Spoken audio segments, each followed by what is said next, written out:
we are back with our usual characters. You don't need to introduce them. Everybody knows. Everybody knows. Endo ready. I before I go on this mission, I'm gonna look for that book. Oh God. Can I just? Say what? 6 sessions since I last looked for that book, and no luck whatsoever. So. Okay.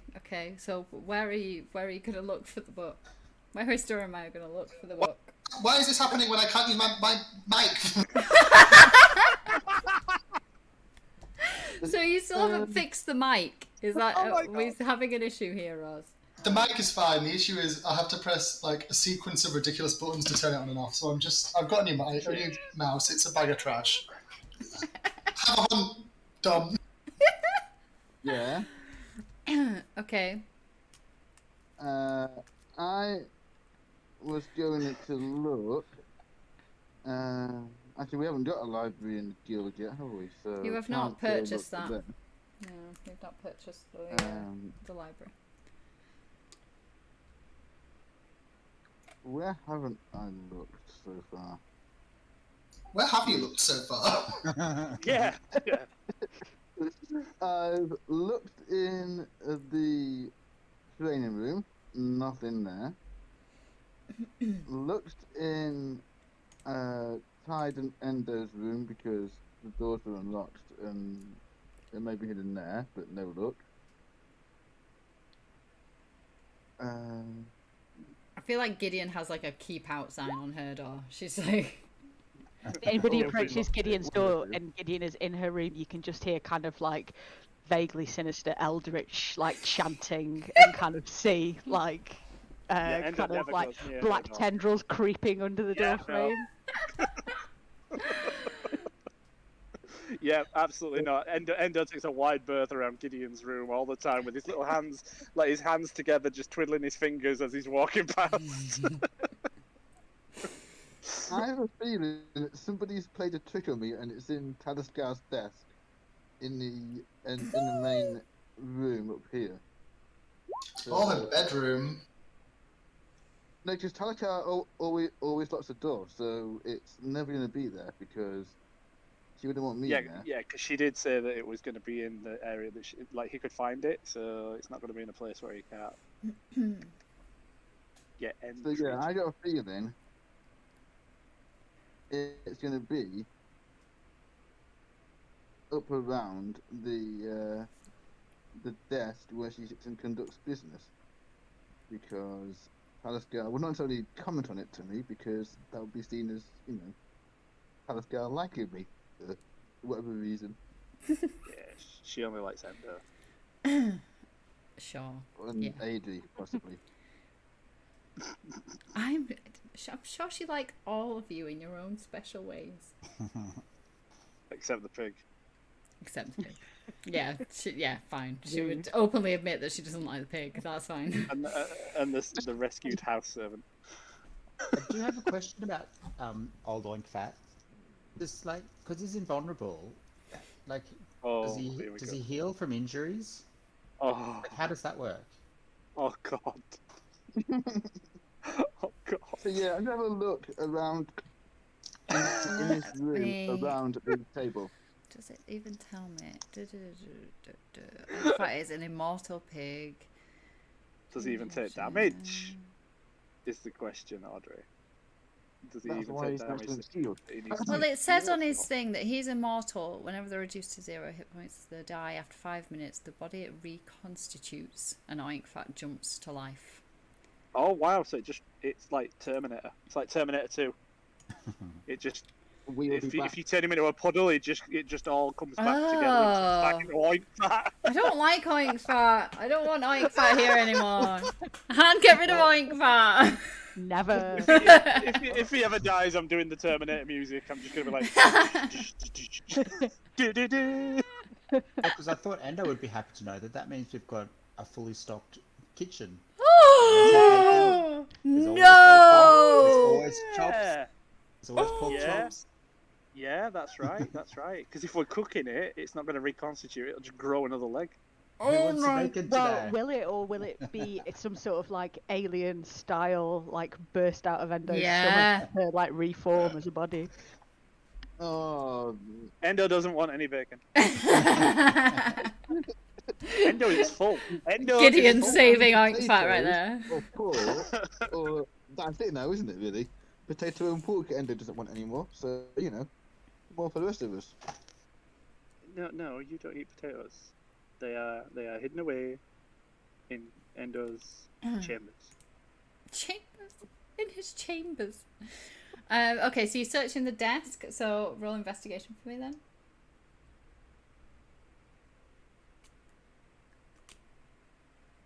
Also, how are you doing? Are you literally walking up and starting rifling through Taliscar's stuff? Because I feel like... That would be interesting. It's not a good idea. No,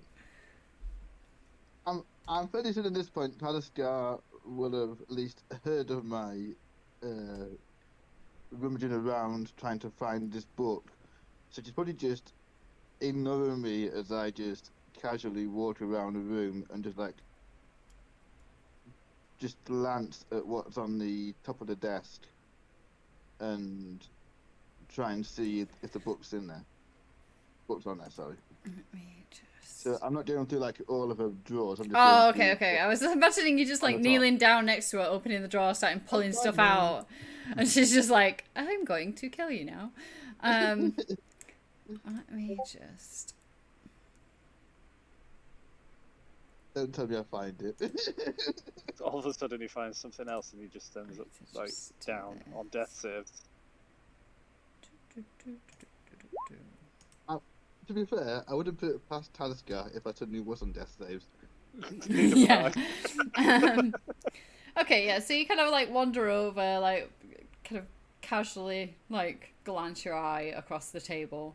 Taliscar kind of is busy doing something and then looks up, stares at you for a second, then realizes what you're doing, and a big grin comes like across her face, and she's like, "I know what you're looking for. It isn't here." Do you know where it is? And she kind of just like gives you another grin. She's like, "Well, that would be telling, wouldn't it?" I just roll my eyes and just go, "Wow. I know where it isn't."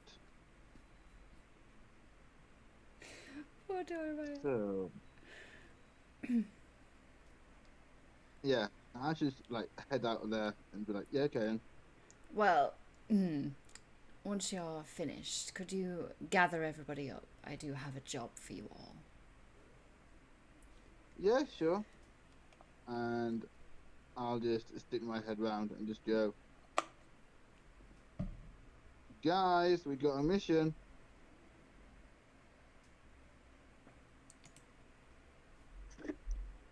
Okay, Endo coming.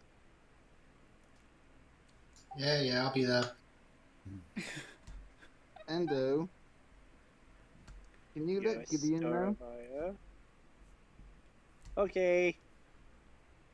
Thank you. Where is Gideon? Probably in a room. You can hear Oh. like coming from like Gideon's room, and then it just like stops, and the shadows like creep back under the door, and then Gideon just emerges as if nothing has happened. Yeah, Endo's just literally stood there. Again, he just looks like a little kid, and he's just got his hands together, like he's just doing stuff with his fingers. He's just twiddling them, and he's like, "Gideon, we need to go to Taliscar," and then he just quickly just disappears because he don't want any of that weird magicness.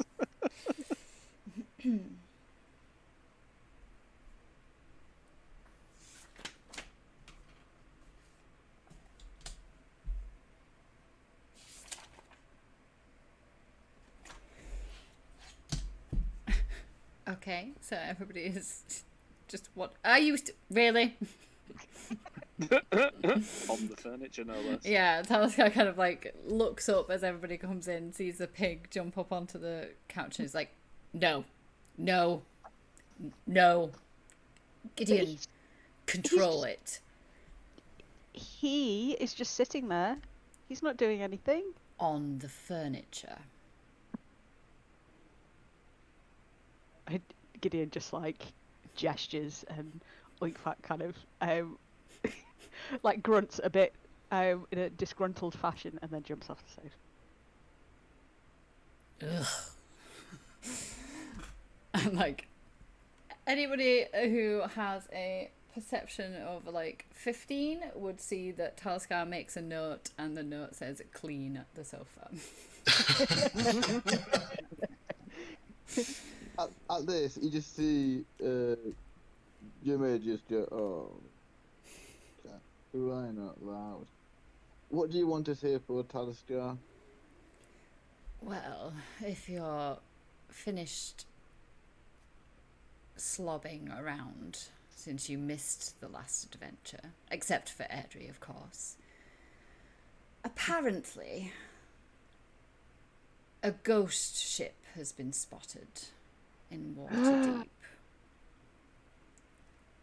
I share a very excited glance with Gideon. Gideon looks Oh, delighted. no. Endo looks petrified. Ghosts! Amazing. Well, I'm very glad that you seem very excited about it. You have to travel to Waterdeep. I've arranged a ship for you to pick you up in the docks here in Daggerford, and you will be meeting with the captain of the Ash Hallow, and he will explain further. Please do not bring any ghosts back here. Ghostbusters. Would we ever do that? Endo doesn't like ghosts. I will not bring any ghosts back to Talisker, I promise. She kind of like looks at Endo, like smiles a little, and then looks directly at Gideon, and he's like, no ghosts, thank you.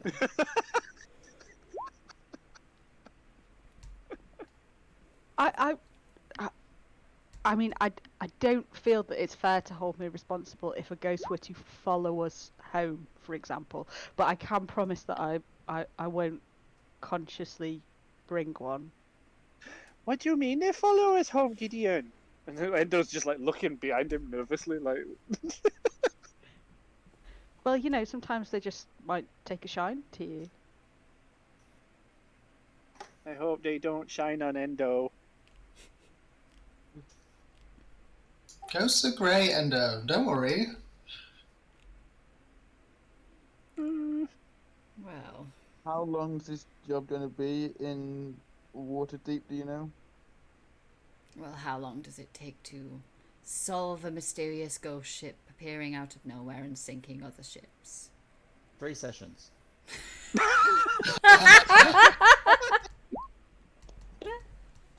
No! Bad Airdrie, no! Answer ever. That was amazing.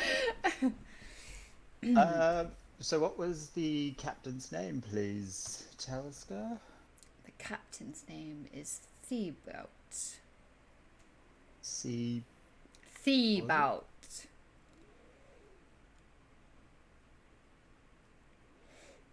And what is the actual mission? So there's a ghost ship that like. Well, apparently this ghost ship has appeared out of nowhere, is sinking various ships that are trying to dock at Waterdeep, and we have been hired to solve the problem. It's bad for business. It sounds like it's good for business if we get to make some money, but yeah, sure, cool, yeah, let's go. It's not bad I've for got our one business, Tide. It's bad for the Waterdeep. Okay. I've just got one question though, Talisker. Yes. Why come this far inland to find help with a problem in Waterdeep? Surely a place that large should have people that can do the job anyway. Well, Our we are... reputation's getting around. Exactly. You're such a successful adventuring guild that people from far and wide want your help. People have heard of Endo?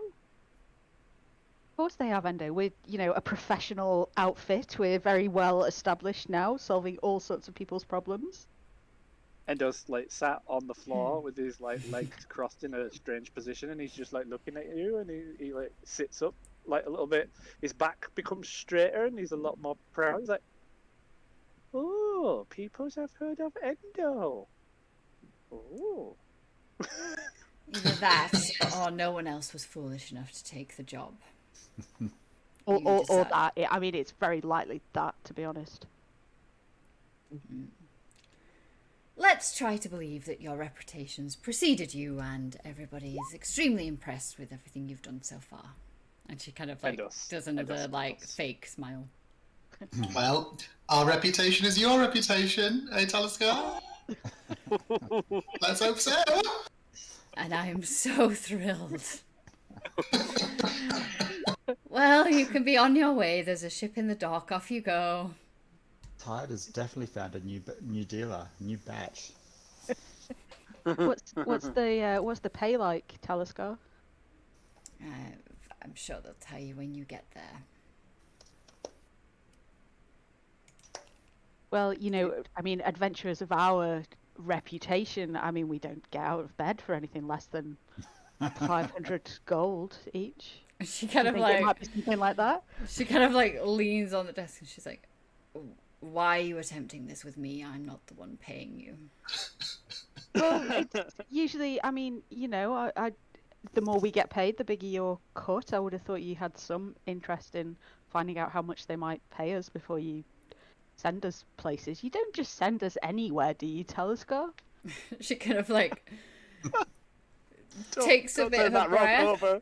And she's like, no, of course not. I'd send you on missions that will increase the prestige of the Nameless Adventuring Guild's name, obviously. Oh, wow. And sometimes it's not just about the gold, is it, Gideon? It's about the adventure. And the friends we bring back along the way. No. No friends. I wish we'd have brought back the Grinch. He was a nice friend. I miss the Grinch. I don't know who that is, but I'm very glad you didn't bring them back. Wasn't we going to go back and visit him? That was Yuletide, wasn't it? We did that. Oh. It'd be nice to see how he was doing. Imagine if we were just if we were just like, right, let's go and see the Grinch. Never mind this ghost ship. Let me just check previous maps. Oh god. I'm sorry, Lynn. I'm sorry. I'm sorry. I'm sure you can visit him another time. Endo doesn't die this session. Endo does not die this session. Best to deal with the mysterious ghost ship now. Priorities and all. Endo's never been on a ship before.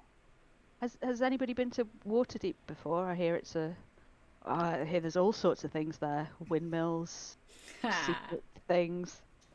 I've heard there's things, but I've never really been there. It's kind of too urban for my liking.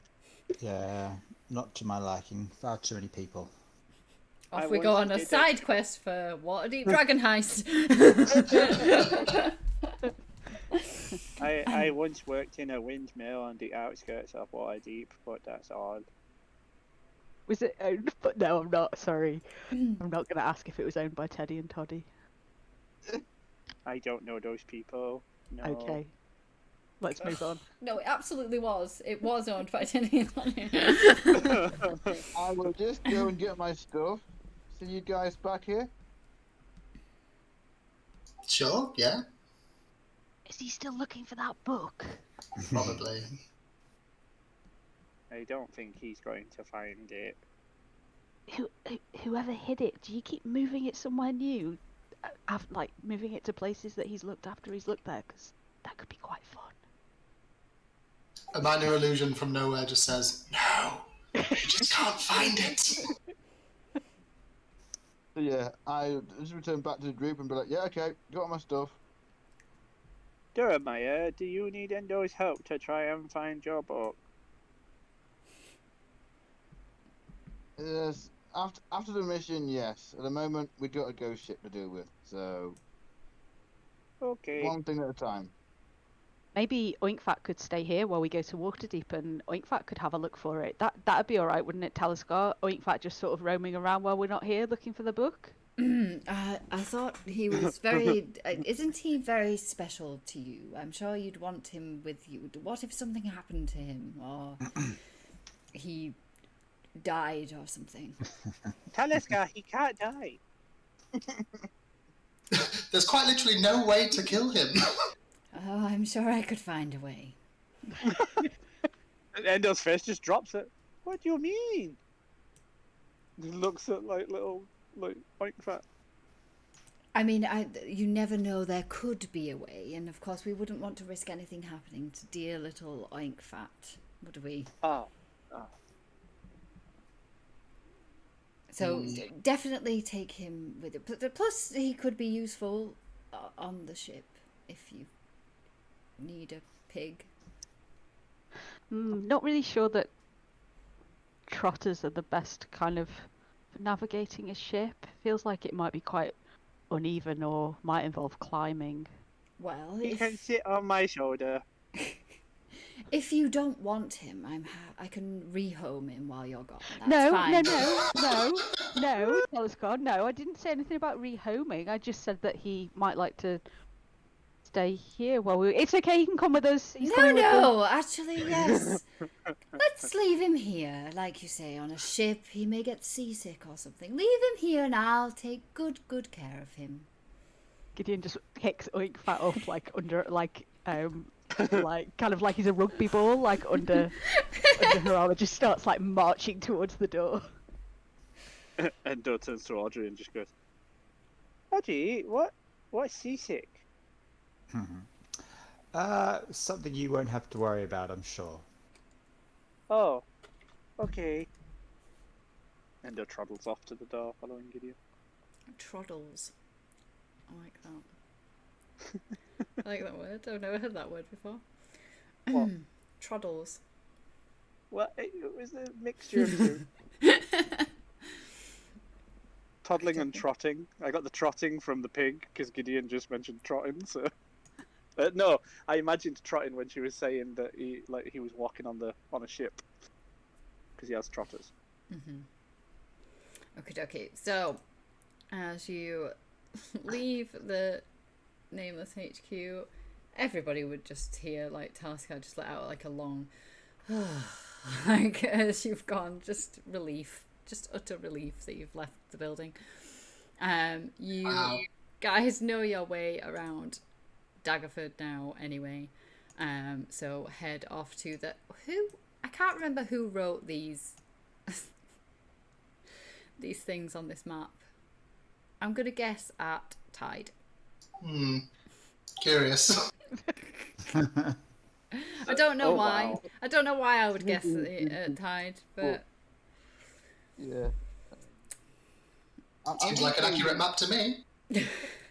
I was thinking more along the lines of possibly Endo writing. Oh, Endo can't write that well. Tad is visibly offended. wow, the savageness. Endo's still learning. Actually, since that circus, that town fete, how long's it been? Like when our weapons have been created? Yes. So you should have had all your weapons because I gave Tide his rainbow-coloured armor, didn't I? Oh, what did I get? Did I get gloves? Yes. So Gideon got studded leather armor. Yep. So did Jeremiah. Edric got 2 silvered daggers. Fancy last ones. Yep. So you would have those now. Did you get that as well? I'm sure I got gloves or gauntlets. I can't remember. You didn't get anything as far as I'm aware. Yeah, I also got those shoes or something, didn't I? Yes, you did. You would have those as well. And you got a rope of climbing as well. Oh, As far as that's I'm it. aware. I think Yes, that sounds familiar as well. Where's my inventory? I think I was going to get some gloves or some gauntlets, but instead, did I get a book? You were, I think, when we were originally talking about you were going to get the braces of defense, weren't you? But then you changed your mind and didn't go for them. You got the ABCs of something, right? Yes. Yeah, yes, he did. And right. Tide got studded leather armor and some ball bearings. Yep. Which I put in my inventory? No. I haven't put anything in mine. I'm sure. And Endo got lots of food. He bought all the food that was at the thing and had it delivered to the.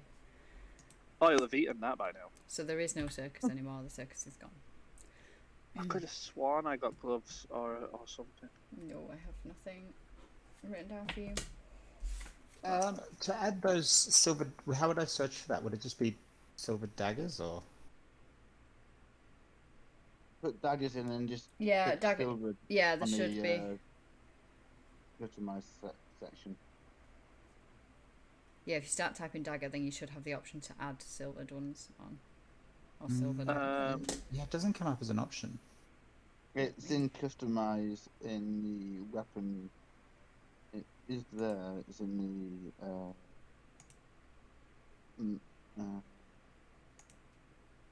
Go to customize. There's the silvered. Oh yeah, I see it. Yeah. Hit override, hit bonus, damage bonus, silvered, weight override, and cost override. Yeah. So when you're on D&D Beyond, if you click on the dagger in your inventory, it'll pop up at the side with the little thing that says proficiency with dagger allows you to do whatever. If you click on customized, there's a silvered tick box. Gotcha. Sweet. Excellent. Right, Mr. Burns. Excellent.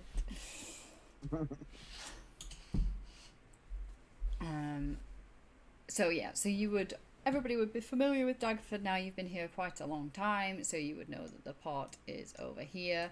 As you arrive, there is a small-ish ship, like a sloop type ship, waiting for you, with a incredibly friendly halfling who is kind of stood waiting, giving you a big wave, like, "You the Nameless lot?" Hello, I'm Endo. Oh, hello, I'm Molly.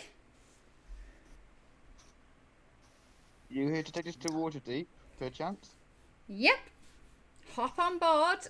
And as you kind of start moving past, you can see that Molly is looking a little bit concerned at the weight of a certain member of the group. Whoa. I'll just stop by Molly and just go, you know this works both ways, right?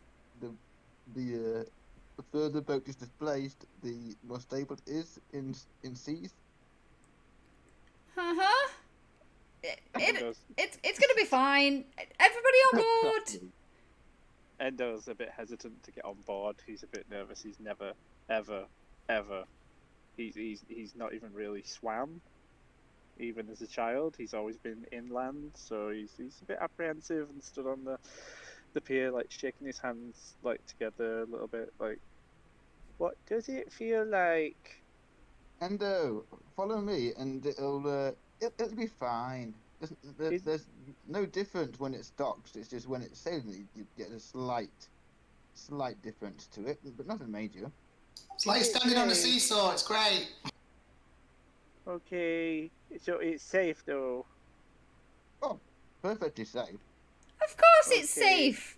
Of course it's safe. We've only sunk 5 times this year. What? What did? Oh, I don't want to go. On you get! Come on! And like, he's like slowly backing up his Endo. Molly starts like trying to push Endo, like, come on! This halfling trying to move a sumo. Come on!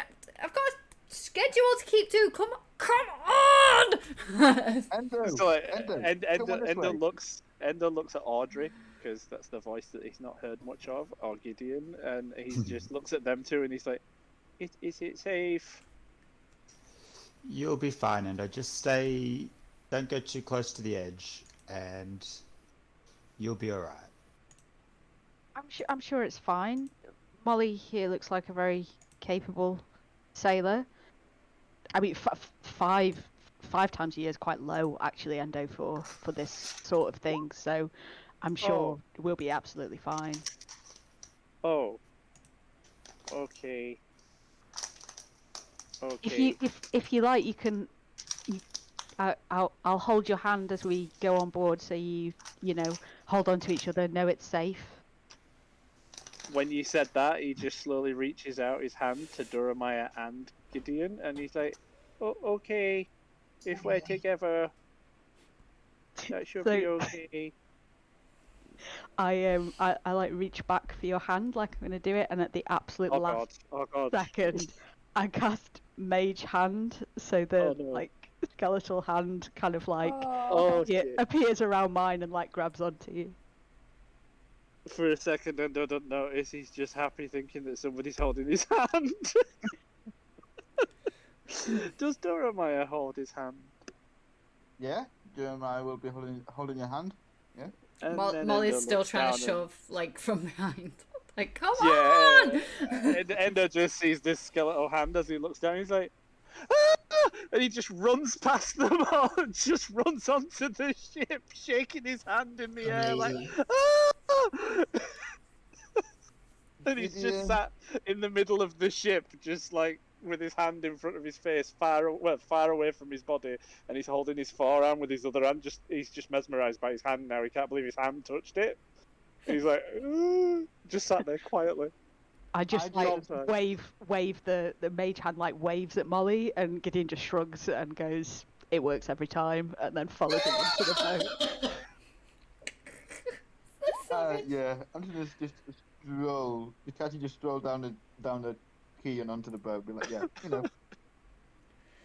nothing to worry about, Endo. Endo's just oblivious. He's oblivious. He's sat in the middle of the boat. He's just looking at his hand. He's not stopping looking at his hand. He cares not for the water. As I walk onto the ship, Oink Fat follows me, and the mage hand's like, kind of like floating behind happily, and then it just like reaches down and like scratches Oink Fat behind the ears before it disappears. Oh my god! Wow, what an intimidating adventuring group here. I mean, stick Endo in a massive battle on a battlefield, yeah, it's fine, no problem. But magic and weird bullshittery, no. Molly's go wrong with a ghost ship? Yeah, exactly. Oh, good God. Good God. Molly is kind of like watching all this, just like arms crossed, just shaking her head. And she's like, just think about the gold, and then like gets on the ship, starts kind of like lowering the sails. Like, she's moving around this ship. She's obviously lived on this ship for a really long time. She knows exactly what she's doing.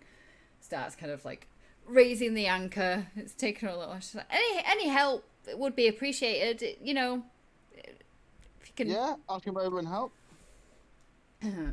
So with like, she's used to doing it alone, but with help, she gets this anchor and start setting sail off towards Waterdeep. Now, I'm assuming most of you would probably have been to Waterdeep before. It is a big city in the kind of close vicinity of Daggerford. So as you kind of pull in, like, Molly's kind of busy dealing with sailing the ship, so she's not really paying much attention to anything that you guys are doing. Kind of is slightly concerned about the sumo sat in the middle of her ship. She's trying to like maneuver around him while he's still staring at his hand, and then also she's staring at the pig, thinking, why have they got a pig with them? Like, she's trying to figure out if it's like wild shaped into that, or like she's clearly like, okay. And as you start approaching Waterdeep, anybody who is paying any attention to Molly at all would see that she has started to get a lot more kind of jittery. She's constantly bringing out her spyglass to kind of have a look on the horizon as you're approaching. You're approaching it and it's kind of getting close to nighttime. And Molly's like adjusting the sails, and she's kind of muttering to herself as she's doing that. She's like, we're nearly there. Almost there. have you got some experience with this ghost ship, Molly? Oh, ghost ship, the ghost ship. You mean the Perpetual? The Perpetual. The Perpetual, is that what it's called? Yeah. Have you never heard of it? No. Is it famous? Well, if you've ever sailed the seas, it was a legendary pirate ship well, it sank many, many years ago, but when it was sailing, whew, none of the seas around here were safe. And, well, there's rumours that it's returned. I haven't seen it myself, but, well, you can imagine it makes all of us a little nervous. If you want, I can keep watch while you're dragging the ship in. Sure. I mean, the more eyes on the lookout, but look out for fog. Apparently, fog comes first. I'll keep that in mind, and I'll look up the main mast. You got a crow's nest up there at all? And Molly kind of like looks up and goes, "Oh, yeah, that's what that thing is there." I'll just climb the rigging and go up to the nest and just start looking out up there. Yeah, roll perception for me.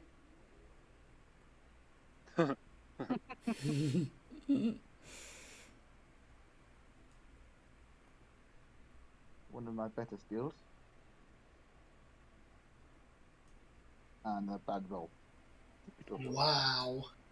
It's So not, it's all right terrible. roll. It's just a +8 is a Yeah. lovely bonus. Definitely, yeah. Yeah, so as you kind of manage to climb your way up there, you're quite nimble. It's easy enough for you to climb up there. It is literally a ladder up the mast. You kind of get up there, have a look around. You can't see anything. You can see the docks at Waterdeep. They are quite busy. There's a lot of ships kind of already there. You kind of like look out to the sea. You can't see anything that would make you concerned. You can see other ships on their way in, but nothing looks particularly ghosty or particularly foggy while you're up there. I'll just go down. No fog yet. Well, that's good. That's good. Okay. Keep on looking out. Yeah, so Molly's kind of like rushing around now, adjusting the sails, like slowing you down as you're kind of coming into Waterdeep. As you kind of enter the actual like dock ward of Waterdeep, Molly kind of relaxes a lot. She's like, okie dokie, as she kind of pulls up to the pier. She's like, here we are then. Can I just ask you a couple of questions about the pirates before they sank? Did they go after people in particular? Were they just attacking anyone? I mean, is there any like any patterns in the story that might help us? Well, not that I'm aware of. They just pretty much took any ship that looked like it was carrying anything worth, well, anything. Whether that was gold or people or... I didn't care. It was... What was his name? Captain Carlos, that was it. Carlos the Red. That was the captain's name. Carlos the Red. Okay, well, thanks for the help, and thanks for bringing us here, I guess, and putting up with us. Not a problem. Another successful journey there. She looks visibly relieved. Like, she's like, whew, I did it. I did it again. Didn't sink. I did well, right? Right? I mean, we've got no complaints. We got here okay. Exactly. And I'll be waiting here for when you want to go back. And if we didn't make it here okay, there'd be no one to make complaints. So win-win for you. Well, no, sometimes they survive. Do you do this a lot, Molly? Do you transport people a lot? A few times a month at least. And what would you say is your kind of success ratio in terms of getting people to where they pay you to go. Oh, right. So when you say where they pay me to, right, so you mean the whole journey with me on the ship, in control of it, to where they want to go. So if we had to be picked up halfway by another ship, does that count as a success? I mean, I guess ultimately, if you got them where they were supposed to Oh, be. well then, at least 40%. Great. As she said that, I will come down the ladder from the crow's nest, and just be like, "Well, we're here safely, so here's 20 gold for your troubles." Oh, wow, thank you. This is the first time I've ever got a tip. Oh, that's it, I'm on the rise now. 41% success rate. Yes! And she kind of like goes, like runs off the ship, like goes dropped anchor, runs off the ship and starts heading off to one of the taverns. Where does Talisker find these people? Does anybody else think they're just...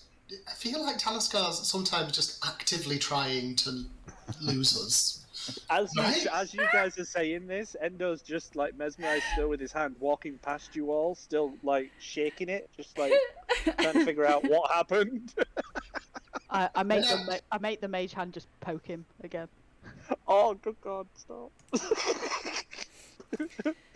This wakes up Endo, and Endo's then he goes into like defense mode, and he's like, he's gently jumping from left to right, like with his hands ready to just attack something. He doesn't know what's going on, and he's like, "Ooh, huh. Endo ready for the danger." Good job, Endo. You got Looking this. out. I mean, you guys have given him PTSD. Let's be real. He was perfectly fine until he met you lot. Yes, fine. Shit. So, I mean, we're not dead, which is great. Where to? Well, we I'll could just maybe try and look out for this ship, or maybe go and, I don't know, see if we can hear some rumours in a tavern. We need to meet the captain of the Ash Hallow. I guess that might be around here somewhere. I just like blindly look at the ships, having no idea what a ship, like, you know, no sense of what we might be looking for. Endo has heard of a person called a dockmaster, and this is a dock. Does that mean that they are in charge of the docks? it does. Well, would they know something? Yes, they would. And also, Gideon, if you look at the bows, there's that little nameplate just along by the bow there. Little hint for next time.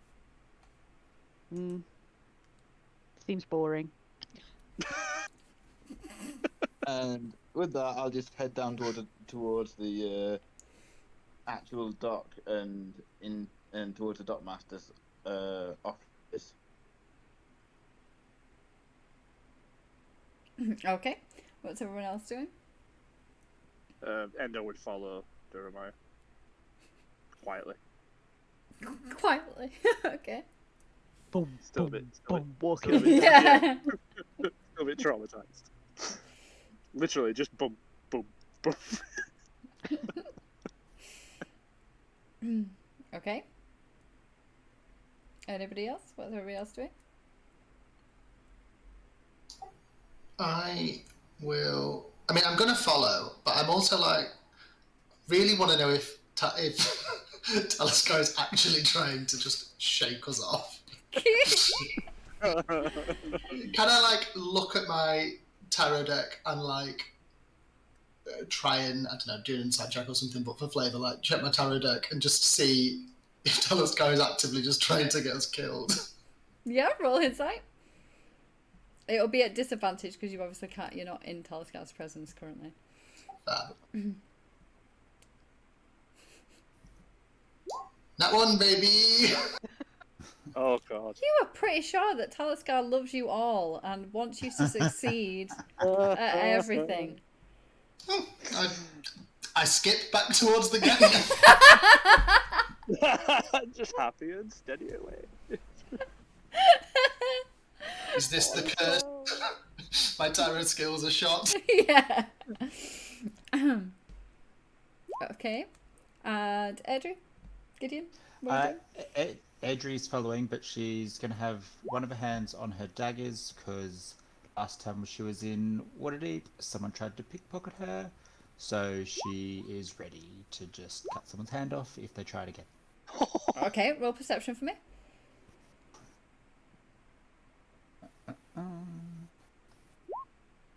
Oh, yes, she's ready. Yeah, so yeah, you are super aware. You're kind of like looking around. You spot a few like street urchin-y like looking kids that are kind of making their way, because the dock is busy, even though it's kind of like coming to nighttime, and a lot of the ships are kind of like all already like docked. It's very, very busy, especially as you get closer and closer to like the dockmasters HQ, I guess, because there's a few taverns near that, and you can see these little street urchin kids that are like accidentally bumping into people and, you know, kind of taking a few gold or taking something off the like belts of the people that they're going past, but you have got your eyes on them, you know where they are, and they're able to avoid them unless you want to stab them, in which case, you know what, I'm all for attacking children in Waterdeep. When in Waterdeep. Not necessarily, but also Pee on them. she'll have pull out from Endo's lovely Christmas present from the pouch. She'll pull out the biggest tooth that she has in there, and just sort of be like holding that as well, just sort of like with the dagger going, put the two together, kids. Think about it. Yeah, okay. Like intimidating them a little bit there. Yeah. Yeah, fair enough. And just for reference, I didn't pee on the children. They peed themselves. Yep. Okay. I feel like I'm missing context here. Oh Yeah, yeah. me too. Right, but, you know. Yeah, so the context is when It's on a teddy though. me and Han were playing Waterdeep Dragon Heist, my character was traumatizing some children. By pissing on their teddies. No, one of the children pissed themselves. And then when I was giving a teddy back to them that I was forced to give back, I put it in the piss. But they totally deserved it. They were little brats, and yeah, whatever. So I didn't pee on anybody. They peed on themselves. I love that for Moving context. on. They didn't pee on the children.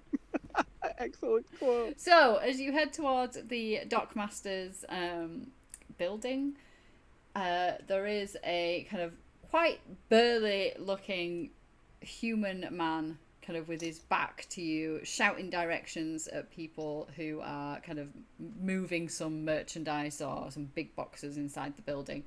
As you kind of approach, he like turns to look and he's like, what? I'm busy, what? Is the Ash Hallow here, do you know? Ash Hi, Hollow. by the way. Pardon? Hi, by the way. He completely ignores Tide and he's like, Ash Hollow, and he's like tapping the side of his head, obviously trying to like remember. He's like, yeah, over there, that one, the one with the red sail. Cheers. And I'll head in that direction. Endo just follows. Boom, boom, boom, boom. I mean, you're on normal ground now, but yeah, sure, I suppose it would still be doing still making that noise. Unless he's sneaking. I imagine him on his little tiptoes when he's sneaking. No, if he's sneaking, you can't see him. It's just invisible. Yeah. So as you approach the Ash Hollow, it is quite a grand looking ship. Really, it's got these very deep kind of blood red sails that are kind of rolled up at the minute, obviously because it's in dock. It's pristine as opposed to the boat that you came on, which did look like it had fairly major repairs all the time. This one is absolutely pristine. Its paintwork is perfect. There's like crew members kind of milling around. Some are like swabbing the decks, some are like fixing the rigging and things like that as you kind of approach, and there is like a gangplank up onto the deck of the ship itself.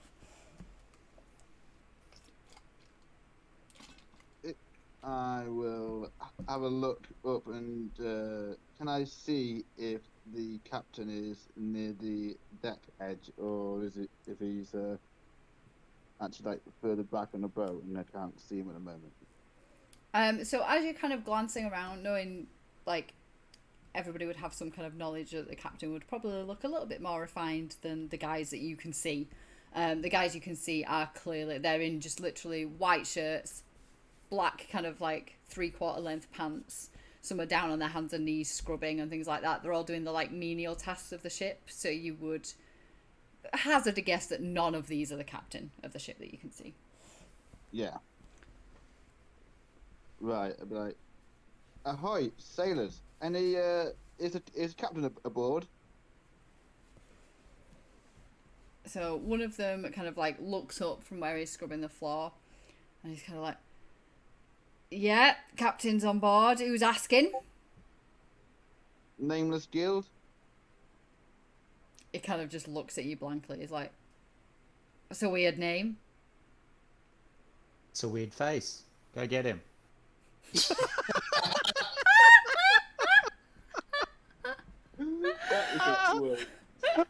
Unreal. That's so savage.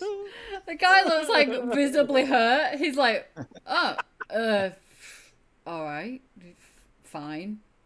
No need to be rude about it. And kind of like stands up, like drops the like brush that he was scrubbing the deck with into a bucket, and kind of like heads off, like back into where the captain's quarters clearly are. He comes back out and he's like, you can go in. Seems to know who you are. Thank you. Thank you. Just gives him eyes as she walks past.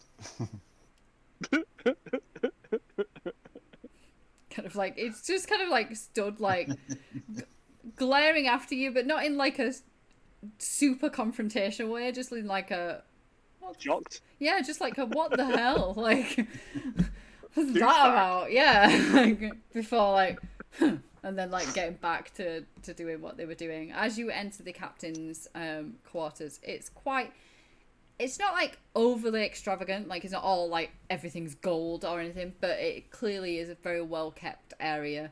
There's shelves that are stocked with loads and loads of books and scrolls that are rolled up. There's bottles of what look like quite expensive wine on some of the shelves, and the captain is kind of sat with his feet up on the desk, leaning back, and gives you kind of like a wave as you enter, and he's like, ah, hello there, hi, Nameless Guild, is it? That's it. Hello. You're the Adventuring Guild, yes? And he kind of like looks from one to the other like, I'm Endo. Yeah, with your Endo. I point to Adri as she walks in. Adri, Gideon, Kai over there, and I'm Jeremiah. And that's Oink look- Fat. Don't we look adventurous? Tide tries to flex. you We've know been on what? adventures. I killed a troll once and ripped its head off. Oh, really? That is Uh-huh. impressive. With your bare hands? Yes. And he stands like taller, and it's like, it's now in the kitchen above the fireplace. The rotting head of a troll? Look, Yes. sometimes we make choices that just seem excellent at the time, but other times we just don't question it. We just Endo does Endo things. That's all there is to it. We're adventurers. We're not, we're not really into health and safety and like hygiene. Clearly. You're carrying a pig around with you. Pigs are very clean animals. I love how Gideon's become this like speaker for the pigs. Well, And he's a special pig. He can't die. right. Okay, well, you see some strange things on the sea, so sure, that's fine. Take a seat. And he kind of gestures to a couple of chairs that are like in front of the desk, and then there's like a bench along the wall, so he kind of like gestures for people to sit down. I'll take the bench. Are there any rugs? Yes, there's probably a few throws on the floor. Great, that's me done. Endo just goes to the books and starts looking at the books to see if he can actually notice anything, since he's started to learn how to read. Would he be able to denote any, like, I think he's on like five. He's on 5-letter words, like, roughly. Now, maybe 4 or 5-letter words. He can do those. Okay, roll investigation for me. Okay.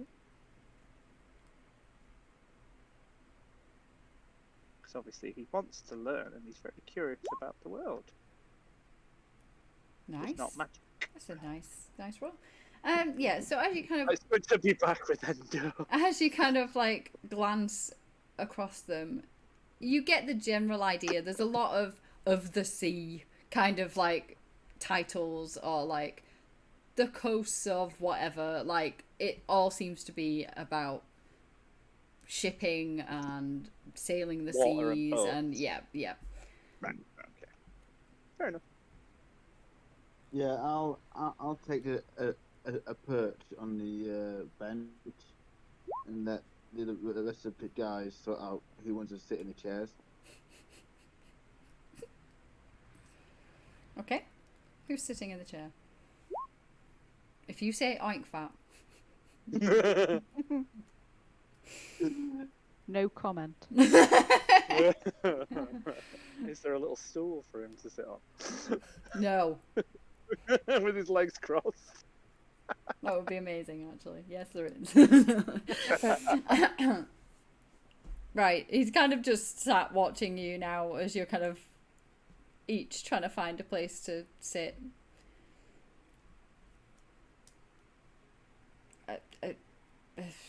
Everybody, are you gonna make yourselves comfortable? And he like looks at whoever's still standing. So Endo and Gideon, I guess. I just Endo lean just- against the wall. Endo lowers himself and crosses his legs again, but still facing So did- the bookcase, and he's just like, oh, okay. He kind of he like takes his feet off the desk and sits more upright, and then looks at the 2 chairs that are like directly opposite him that nobody has sat on. And it's just like, oh, Jeremiah, seeing this, we'll just get up and sit in one of the chairs. yeah, all right. Okay, you're a unique group, aren't you? Outside the box thinkers, that's what you get when you employ the Nameless Guild. Can you roll persuasion for me? Endo just turns to him and goes, what box? No, 8. He's like, yeah. I've heard good things about you. Your manager or leader. Alistair? Yeah, she said that you were great adventurers. She really does have every faith in us. It's true. We might I be saw it in the unorthodox. stars. We might be unorthodox, but the job always gets done. Right. All right. Well, have you got much experience with ghosts? I've certainly made a few. Can I cast Oh, Silent Image and just summon, just fill the room with ghosts? What? Sure. Yeah. Oh, Great. Well, they're all like smiling and waving. Initially. Endo panic Oh gosh. Okay. Go on. and just runs straight through the captain's door. He's gone. He's outside on the deck. I don't know. And he's just sat like by the main mast, just rocking backwards and forwards, facing away from the captain's like hold further back, just on the deck, just rocking backwards and forwards. Do you want me to roll anything for breaking through the entire door? Sure. Just do me a straight strength. Yeah, okay, no problem. This is where you get a warning, you just bounce off the door. Who do I kill when I bounce off? Yeah. Land on the captain. He's dead now. Yeah, so you just just full on barrel through this door, like leaving an endo-shaped hole, which is just a hole. It's just a big hole. He just screams. Yeah. Just two hinges with pieces of wood and nothing else. As the captain is just kind of sat there, literally his mouth just hanging open, just like, I'm gonna have to take that off the pay, by the way, to repair my door. I can't not have a door. Are you sure that this is... Yeah, at this point, Jeremiah is just trying not to face palm, but it's just like, we are the Nameless Guild. Hyde is, well, a trickster. Gideon paying for the is door. helpful. Adri is Helpful. a good, very helpful fighter. I'm range support, and Endo, when he's not being scared silly, is one of the best fighters I know. Yeah. And the pig? He's Mascot. a mascot and a Target great chief. practice.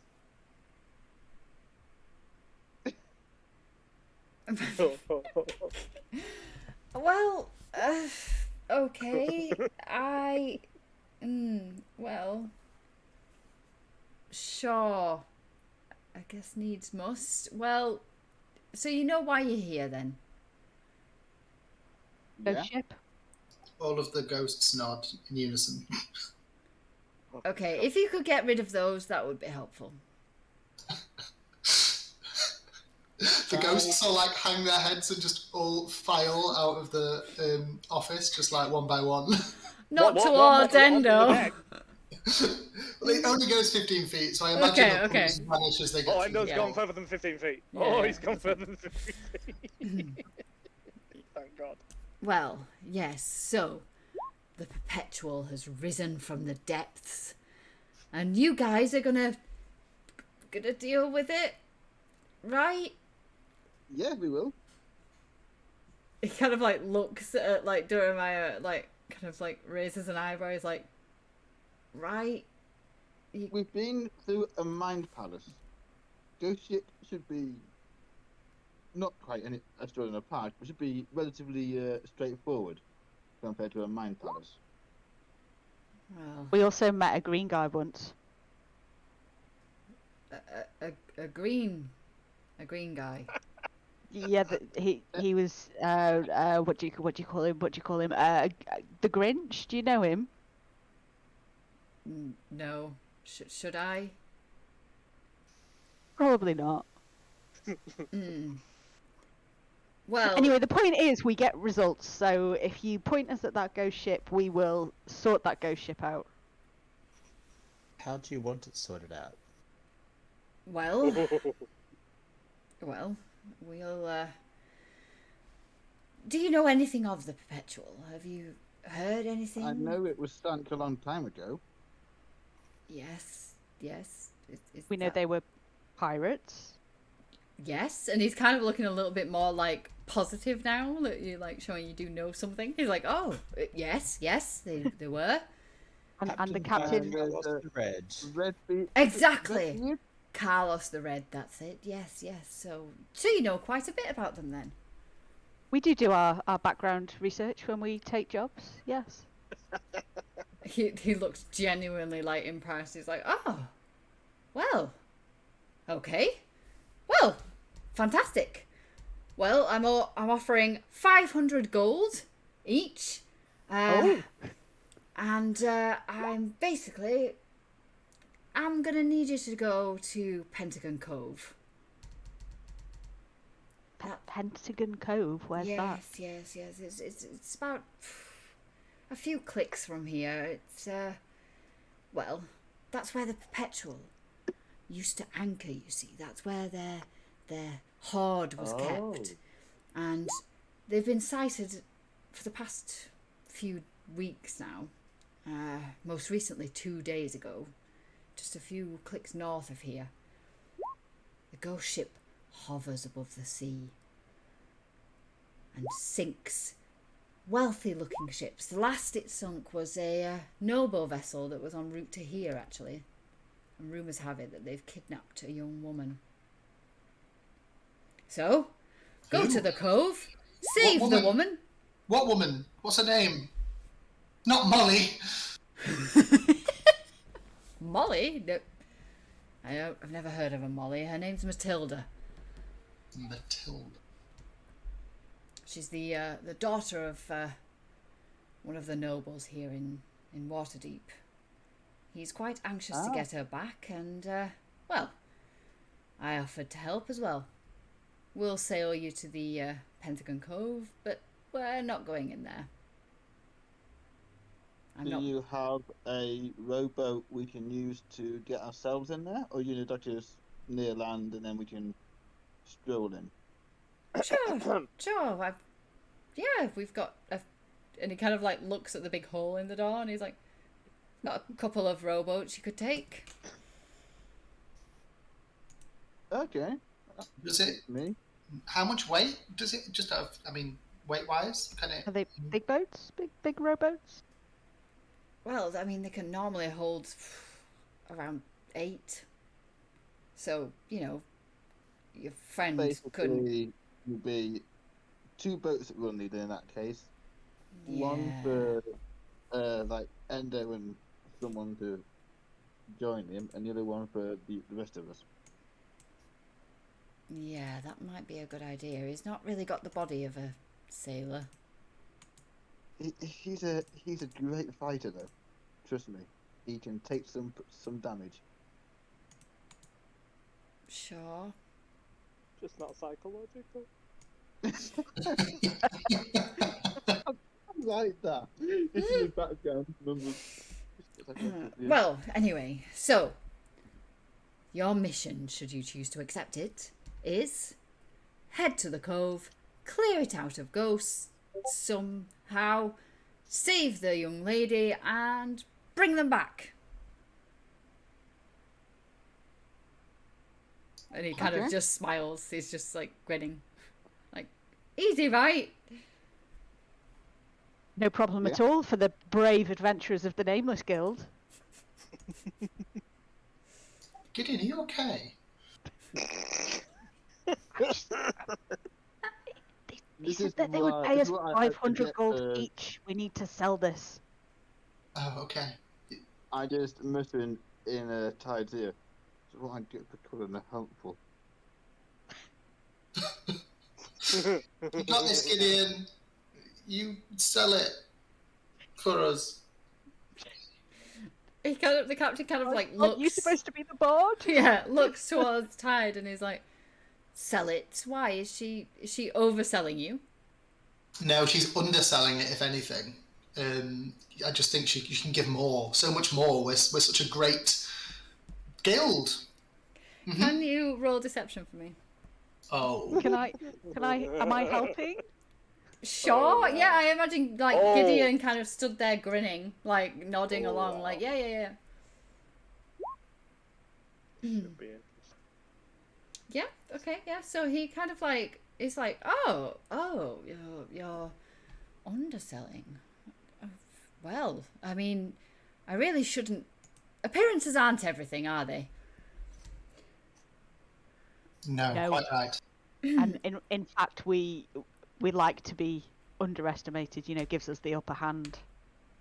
He kind of like he's like nodding along, and Tide, as you kind of like you are convincing him, and he kind of like, oh yeah. You suddenly feel this really stabbing pain, and it's like almost like a stabbing migraine starting in your head. No.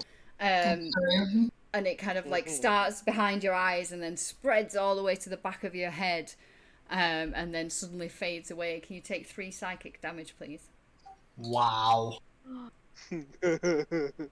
Wait, didn't someone help him? It doesn't matter. No, I was just wondering if they got the damage too. No. Can I look around and see what happened? Can What you happened? You don't know. You just got a blinding headache. Oh, Curso.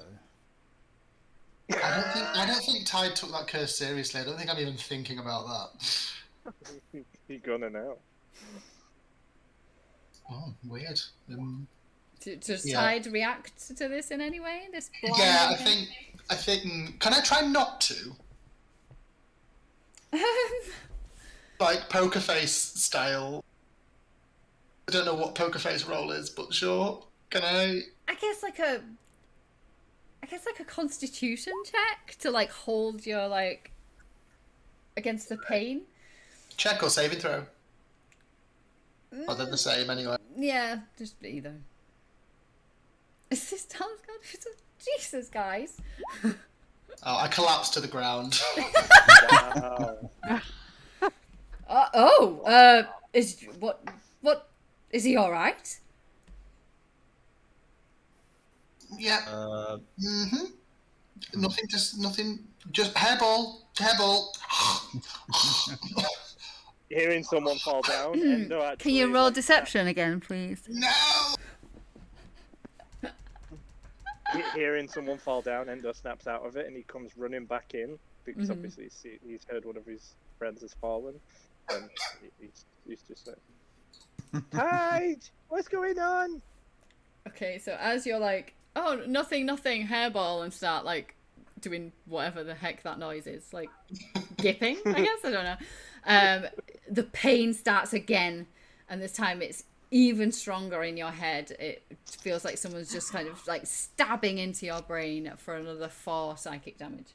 Oh no. Oh. Like Endo looks at the captain and he's like, "What did you do to my friend?"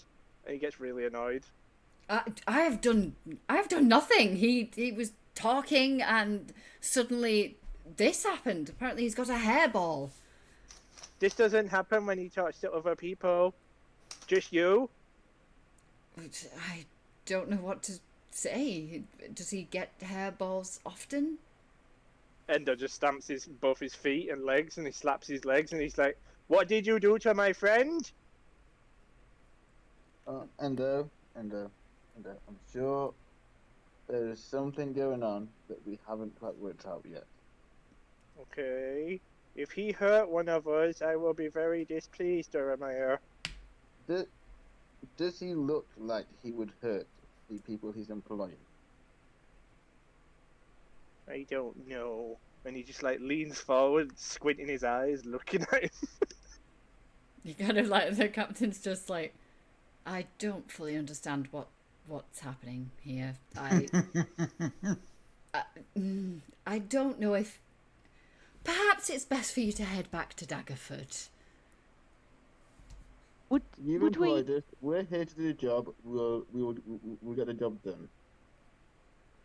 Would given that you've just rolled a nat 1, would we know that Tide has just lied before he's Yeah, so paid? yeah. So everybody, including the captain, is like, what the hell? You guys have been with Tide for a long time. This ain't like you've never seen this happen to him before. Like it's not a hairball. You guys know that he's in pain. I'm just like whimpering on the floor. Endo's ready to just start killing people and ripping their arms and legs off for hurting his friend. Gideon, do you just want to check the tide roll while I wrap this up here? And then turning back to the captain. Like, so when does these attacks usually happen? And he's kind of like quite distracted by the tabaxi rolling around on his floor, and the sumo threatening him. He's kind of like, well, it's been quite irregular, really. There doesn't seem to be any set time frame. Sometimes it's during the day, sometimes nighttime, but usually what happens is this thick fog rolls in, and then the ship is seen floating just above the ship. Are you sure everything is okay? Yeah, absolutely fine. And I'm just like helping Tide up and kind of trying to take him out of like the captain's cabin? Yeah, I'll go with. I'm saying nothing. And Saying nothing. and how long does it take us to get to Pentagon Cove? Oh, well, we'll just prepping to set sail, and we should be there in probably about 5 hours, maybe. Assuming favourable winds. Traveling around at night or during the day, you reckon? As I 'Cause, said, yeah. they attack varying times. It doesn't seem to make a difference whether the sun is up or not. Okay. I mean, we can set off tomorrow if you'd prefer, if there's something wrong with your friend over there. I like to hear that and call back with nothing wrong, absolutely ready to go whenever, ready to fight. That's us, always ready. Yeah. As Gideon says, we're ready. So, whenever you fancy striking sail and leaving the dock. The captain kind of like looks like past Adrian Jeremiah towards the door where Gideon is, like again doubting, like raising an eyebrow. Looks to Adrian, goes, "Well, yes, okay. If you're sure that you're ready and capable, then we can set sail whenever you want us to." Endo leans in and interrupts him and goes, "Endo, ready," and just like glares at him through squinted eyes. Roll intimidation. Oh God! Oh, it's the one thing he's useless at because he's not an intimidating I'm person. gonna walk up to Endo. Hang on, let's just see what happens. No. Yeah, No! like you kind of lean in and you're like, "Endo, ready," and this captain is just like, I'm sure you are. Well, yeah, whenever. It's like you can tell he is just like, he has no confidence at all that you guys are going to be able to help this situation. It's just like, just let me know when you're ready, and like kind of puts his head in his hands, like. I'll just walk to Endo, put my hand on his shoulder, and be like, "Come on, Endo, let's go and see what the other two are up to." And Yeah, I'll just so- say, I'll be back in. Give us 2 minutes, and I'll be back in to let you know when we're ready to set sail. All right. And then about to the other two and be like, "Hey, Tide, how are you feeling, dude?" How am I feeling now? Is it gone again? Is it lingering? So the actual, like, it's more like a dull ache now, so you can still feel it, but the sharp stabbing pain is gone. Yeah, I'm fine. Weird. Just a weird pain. That looks like quite something. Do you wanna take a night to rest? Because it's going to take us a couple of hours to get there. We'd get there during the night, so I think it would be just as good to grab a night here in town somewhere and let's set sail first thing in the morning. I mean, I can just take a nap. I mean, I could. Tide's like all of the shit that he usually comes up with is gone. I could just nap on the ship. Don't you think you'd feel better and fully recovered with a nap on the ship? I hope. I hope so. Yeah, I'm sure it'll be fine. This is new. Like, it's probably just. I don't know. Yeah, let's go. All right. I was just wondering if it's maybe you just didn't do well on the water. Maybe you've just had some reaction to being at sea. So we're just going straight back out. That's what I was wondering. But if you're feeling up to it, I'll let this guy know we're ready when they are. Thanks, Adri. I've got a theory, maybe. I'm not sure. I feel like after you backed me up about how prepared we were, did you feel some pain then as well? Yeah. Yeah. like twice. I had it twice. I think maybe you got the pain after you didn't tell the entire truth. I think maybe you were. I mean, we're never prepared, are we? I think that maybe you were lying about that, and then you got the pain, and then you maybe tried to lie about being in pain, and it happened again. Can I still play pranks? Like, That's not lying. I mean, pranks are not lying. Pranks are just pranks. So it's okay, Tide. It's okay. Don't worry about it. I will do your lying for you. It's okay. I've got you. thank you. How will we play Endless Potato Game now? We'll find a way. The potatoes are too important. We can find a way to get through this together. We got this. We got this. Yeah, Ty's shaken, but trying to just, yeah, the jokes help. Alright, so I'm pulling out Trevor Dagger, spinning around on her fingers as she'll walk back in and be like, Captain, we're ready whenever you are. Sort of slam them back down into her holsters and turn and walk back out. The captain kind of like looks up from where he had his like head in his hands. He's like, yes, all right then. Kind of like he gets up, comes out onto the deck, and he's like, right lads, get to it. We're off to Pentagon Cove. Even you, ugly. As Endo walks away and walks towards Tide, he just says over his shoulder, "You might want to fix that door in case it rains. You might get wet, Captain." The captain kind of like visibly unimpressed. Kind of just goes, well, yes, as I said, that will be coming from the reward, I think. And then he kind of like goes back in, goes to shut the door, then like looks and realizes, and he's like, ugh, and goes and sits back down at the desk as the ship hands all around. Kind of immediately, as soon as the captain says like get to it, they all get to it. The anchor is up, the sails are down, and you are moving quite swiftly.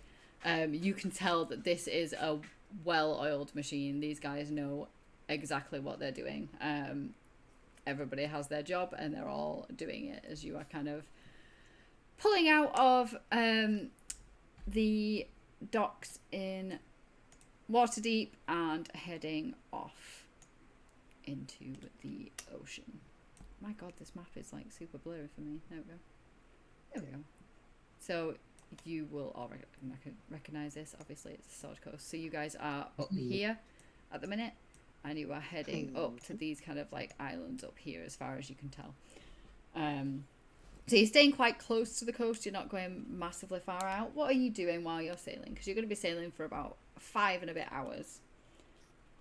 Endo is going to go straight to Tide and squat next to him and just like give him a stroke on his head and just be like, "Are you okay, Tide?" I'll be fine. Yeah, I'm just gonna take a nap. And kind of like just like curl up on. Just are you like cross-legged? No, he's just squatting down, so his knees are fully bent, but he's still got his feet flat. Cool. Oh, he was gonna. You were gonna lay on his lap. He can lay on my shoulder. He's gigantic, is Ender. No, too much movement. I'm gonna go take a nap. I just like slink to anywhere on the ship that's like darkish, I guess, and comfy. I mean, yeah, I suppose you could go like below deck. Obviously, that is quite dark down there. There will be like the hammock bunk type things that the sailors use, so you could lay on there if you wanted to. Yeah, 100%. I'll do that. Because they're all busy, so they're not going to be.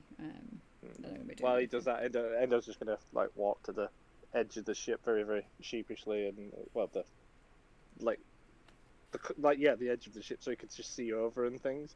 And he's just gonna stand there and watch, mesmerized, because he's never really been on the ocean properly. I'm going to climb up the mast again because, may as well help out with the Lookout's job in the crow's nest. Okay. Yeah. Endo, can you roll me a Constitution save? But what? Wait, what? Oh, Just God. roll it for me. And Durham, can you roll me a Perception, please? Where's Constitution? Alright, the saving throw Constitution. TPK. Oh, you have little faith. Oh no. Yeah, so Right. Endo, as you kind of like, you've like made sure that Tide is okay, you kind of go over and start looking over, and the motion of the ship kind of moving and the sea splashing up on the side, you start to feel really ill. You know, if this was a comic, you would be going green by now, and you can feel it kind of building up, and you start to throw up everywhere. Oh, sumo vomit. More Oh, vomit. You are seasick. FYI, that's a lot, everybody. Endo ate a lot before he left. Let's go fishing. It's that industrial chunky stuff. Oh god. Yep. That's Yep. gross. Yeah, it's all over the deck. It's all over the side of the ship as it's pouring out of him. It's not stopping. It's like The Exorcist. It comes out and then it keeps coming out. Then it keeps coming out. Endo's just going blue, green, purple. And then he's just holding on to the side and he's just like, Endo not ready. Endo not ready. And that's it. The sailor that was like swabbing the deck as you came up and were like rude about his face, he's kind of just stood staring at the deck that is now covered in vomit, and he's like, am I a joke to you? What, like, why? Endo turns around and says, I'm sorry, and then chucks up all over him and all over the floor. The guy is just like, he's like holding his like mouth because he's like feeling a bit sick now because he's just been thrown apart, as he kind of just like walks away. He's just walking away. He's trying to go below deck to try and get cleaned up. Durhamaya, as you're up there, you can see all this happening below you, but thankfully you're quite a way away from any of the vomit, so you're okay. As you kind of like are making your way out of Waterdeep, you can see Waterdeep kind of fading away, and some islands kind of coming up, not far away really, but no fog, no other ships. You can't see any ships docked at the islands that you're going towards either, although some of the islands are quite tall, so you can't quite see over the top of them, but you can't see any masts or anything that would indicate that any of these islands that you're about to come up to are inhabited in any way. Okay, is there another sailor up here in the nest with me, or am I alone up here? You are alone up there currently. Okay. Yeah, I will just shout down, no sign of fog yet. What are Airdrie and Gideon and Oinkfat, I guess, doing? Freaking Oinkfat. Airdrie will have found, I'd say, someone who didn't appear to be working too hard, and be trying to convince them into doing that scene from Aliens, you know, with the knife between the hand thing. Yeah. I've just posted a little. Oh, the like, I've just yeah. posted it on their group chat. Bishop and Hudson. Yeah. Bishop and Hudson. I can't think. There is an actual name for it, isn't there? But I can't think what it is. Yes, Yeah. there is. Okay. I'm Yeah. gonna regret doing this, but yeah, she's trying to convince someone into doing that with her. She's going. Oh. Okay. Yeah. Can you do me a dex save? Dex save. Okay. Can you roll damage on one of your daggers?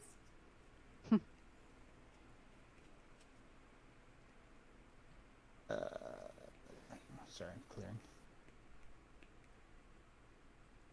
The wrong screen, that's why. Okay. Yeah, so you've like managed to get this like sailor who was he was just milling about. He'd obviously done most of his job. He was kind of just milling about, kind of wander over, managed to somehow convince him that this is a good idea. So he's kind of like sat down on the deck, which is really the only place where you would be able to like put your hands flat and have like somebody do that. Have you got your hand on top of his, like Bishop has there? Okay. I would have. So you've been doing, like, you're doing this, and you, like, obviously you start off kind of slower, and he's like, oh wow, okay, and you're getting faster and faster. He's got kind of confidence in you because you started slow and you were doing fine. So he's like getting more and more confident. He's like smiling, and then maybe because of Endo throwing up, you're just slightly distracted for like a millisecond. And as you bring the dagger down, you bring it down like onto the edge of both of your like pinky fingers and put a massive slice through, like cutting off part of each of your pinky fingers. And the guy starts screaming. He is not happy at all. He's like holding on to it, going, oh my, why did you do that? What? And he's like really like overreacting. You know, it's just a little cut on his, well, not a little cut, but it's just a cut on his pinky finger, but he is not happy at all. He's screaming. A lot of the other like sailors are kind of like rushing over, like, what's happened? And you were also injured, obviously. Yeah. Calm down, it's not that bad here. And I'll chuck him 5 gold. What's this for? How is this gonna help my finger?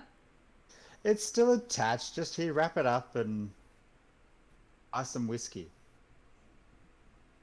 And like it kind of like goes over to the other sailors. They're kind of like first they're very obviously concerned because effectively you are strangers on board their ship. Suddenly one of their crewmates starts screaming bloody murder. So they initially kind of come over almost ready to fight. As soon as they see what was happening and what he's moaning about, they're kind of like, some of them are just blatantly laughing. They just start laughing and they just kind of walk off. They're just like, whatever. A couple of them are like, oh, it's all right, you know, come here, we'll help. And they're trying to like bind his finger, and clearly they're trying not to, like, they're trying their damnedest not to laugh at the extreme reaction that he's had. And I'll just like pull out some cloth and just sort of bandage around my hand. Okay. Yeah. And Gideon, what are you up to? I would like to very quietly try to, without disturbing Tide, follow him and basically kind of like scare anybody who looks like they're going to go anywhere near Tide and disturb them so that Tide can have a nice nap. Oh, that's This is very cute, guys. That is really nice. So I guess roll stealth so that you don't wake Tide up. Oh my god. My puppy just went, rah! Like, I was like, what the hell is that? Like fucking aliens. It's quite alarming, to be fair. Yeah, so Tide, can you roll perception for me, please? Flat. A what? What? What? What? Wow, there are the nice rolls. No. There it is. Yeah, okay. Well, I mean, not too nice for you, because, like, so, Tide, Yeah, you've just gone when I don't down. want it. Yeah, you've curled up on the, like, bed, you're just starting to fall asleep, and you can hear, like, there's the normal noise of, obviously, as a ship is moving, especially a wooden ship, it makes noises, it creaks and things like that, so you're kind of used to that, but you can hear, like, a footstep, and what sounds like pig hooves on the on the wood, and immediately you wake up again and see that Gideon has crept into the room with Oink Fat. Amazing. I don't think I would have opened my eyes and like been on high alert, but I think the hooves really temper my expectations, and I think I don't say anything. I don't want to say anything. I'm awake and I can hear what's going on, but I'm not going to say anything. Okay. Okay, well, I am not that perceptive, so I imagine that I would just think that I've not woken you up. Yeah. Okay, yeah. So, as you're kind of like, oh, good job, Oink Fat, you know, you snuck our way in here. Like you can hear people moving around kind of upstairs and things. You then hear god awful screaming coming from upstairs. Kind of a lot of like a kerfuffle up there, and then a guy comes kind of barreling down the stairs with two other guys with him. One of the guys is trying to like hold the man's hand up in the air, and he's like, he cut my finger off! He's actually cut my finger off! As he kind of like barrels into the room that you're in. When I hear them coming, can I cast disguise self on myself to make me look like the captain? Sure. Nice. Okay. And can I do that with my one warlock spell slot so that at some point before we land I can have a short rest and get it back? And yeah, so as they come in, I'm gonna say, this area is out of bounds. You should not be down here. Please go back onto the deck, and if you're injured, go and find the surgeon. The surgeon. Like the guy. They call them on pirate ships, like were they like surgeon / cooks? I don't know. The guy kind of like is still holding his arm up in the air, and kind of like stares. He's like, surgeon. We haven't got a surgeon. What are you on about? The cook then. Go and find the cook. He can. No, who would know how to sew? Somebody who repairs the sails. Go and find them. Well, I'm gonna have to go past you, Captain. You can't come this way. It's out of bounds at the moment. I'm gonna bleed to death. That's it. I'm gonna die. And he's very dramatic. He's like, and the other guy's like, sorry, Captain. We'll deal with him. And they're like trying to drag him up the stairs. And he's like, I need to see the cook or the surgeon or someone. Help! As this is happening, Endo's like wobbling towards the top of these stairs. Because he's heard, I need a cook. And Endo's just got to the top of the stairs. He's like, Endo can cook! And then he falls. As in, falls down the stairs? Yep.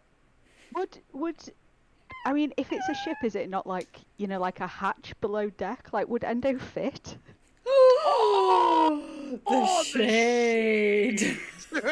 Just imagine it like, you know, like Winnie the Pooh when he gets stuck in the yeah. Like, Round peg in a square hole. Yeah, so you guys are now trapped below deck because Endo is. I mean, it's quite a large galleon ship, so they probably the hatch is quite large to put because they would use like the cranes on the docks to put stuff through this hole to get it below deck. So he would probably be okay. I am gonna have to do saving throws for my poor guys that are on the. Thing is, if you hadn't have screamed, I need a cook. Then Endo wouldn't have even bothered coming in, like wobbling his chonky vomitous self this way. Oh god. I'm just got the famous last words of the. Yeah, it's gonna be. Yeah, it's gonna be. Oh, good god. Okay. I guess. Oh dear. Because the thing is, you're not falling that far, really. No, so it wouldn't be really. like fall damage or anything like that for them. Yeah. So just roll like unarmed. Your unarmed strike. For damage. Two of them have failed. Yeah, 2 of them failed their save. Oh dear. So roll 2. Yeah. The Holy mackerel! That's just one. The 2 people who are. No, it's just one damage. Guy. Yeah. Let me just, because this could be. This is where he was complaining about a finger, and now he's paralysed.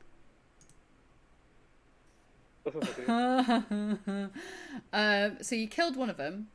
What? Wow. Oh shit! I only ran over because he was screaming for a cook.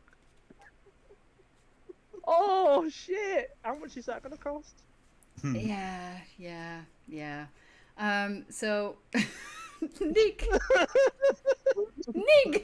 it's Nick. Yeah, so as you can kind of come ambling along, obviously you're still feeling the effects of the seasickness. These guys are all kind of stood at the bottom of these stairs as you kind of trip and fall and barrel down these stairs, kind of knocking them over like skittles. One of them, clearly more alert, manages to kind of like jump like to the side and like roll out of the way. The other two you absolutely barrel into. The guy that got his finger cut, you land on, and as you land on him, you hear a very loud snap. And the other guy kind of like, you half land on him. He's kind of pinned underneath you. He's screaming out in pain. As you are like laid on top of this. The guy who had his finger cut? He ain't making any noise. He's not making any noise at all. Endo, what have you done? What have you done? Endo's just on his back, like, just facing the sea, and he's like, I don't know, I fell, he needed a cook. I came, what's happening? I'm sorry. What am I laid on?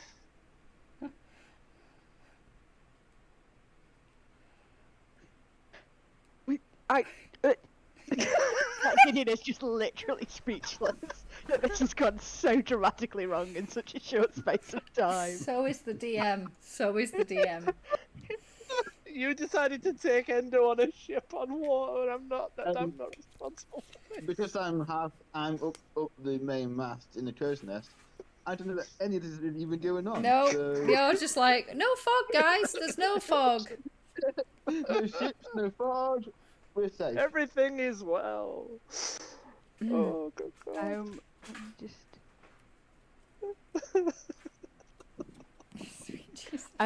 Do I know roughly where Adria's on the ship? So I guess before you came down, you would have seen Adria kind of just about starting to chat to the guy that she chopped his finger, like before they started the game. So you would know roughly whereabouts she is, yeah, if she hasn't moved from there, obviously. Okay, well, Gideon is just like panicking now, and I'm just gonna kind of point in the direction that I think Adria was, and I don't need to see her. I only need to roughly know where they are, and cast message, and just say, Adria, I think you need to come down here quickly. Endo has killed somebody. Adria, you need to come here now.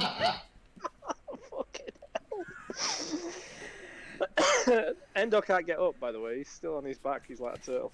It's probably best for now. Yeah. You're hiding the body. Yeah, but one guy's still alive underneath me. Yeah, screaming. He's screaming now. Well, that's going to draw attention. Yeah. Alright, getting that message, I'm going to try to keep a poker face.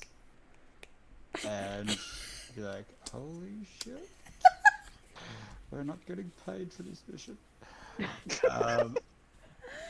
And just sort of tried to casually make my way over to where I saw them going down below.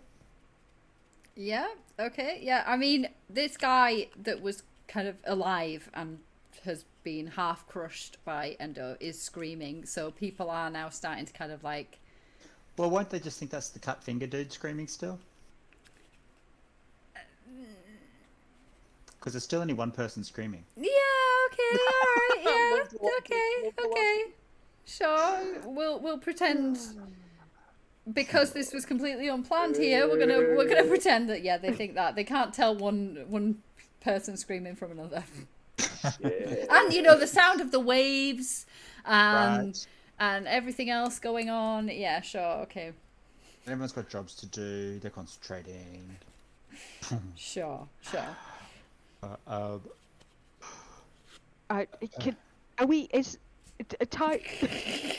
Tide is awake, right? Like, I mean, there's no way that Tide is sleeping through this right now.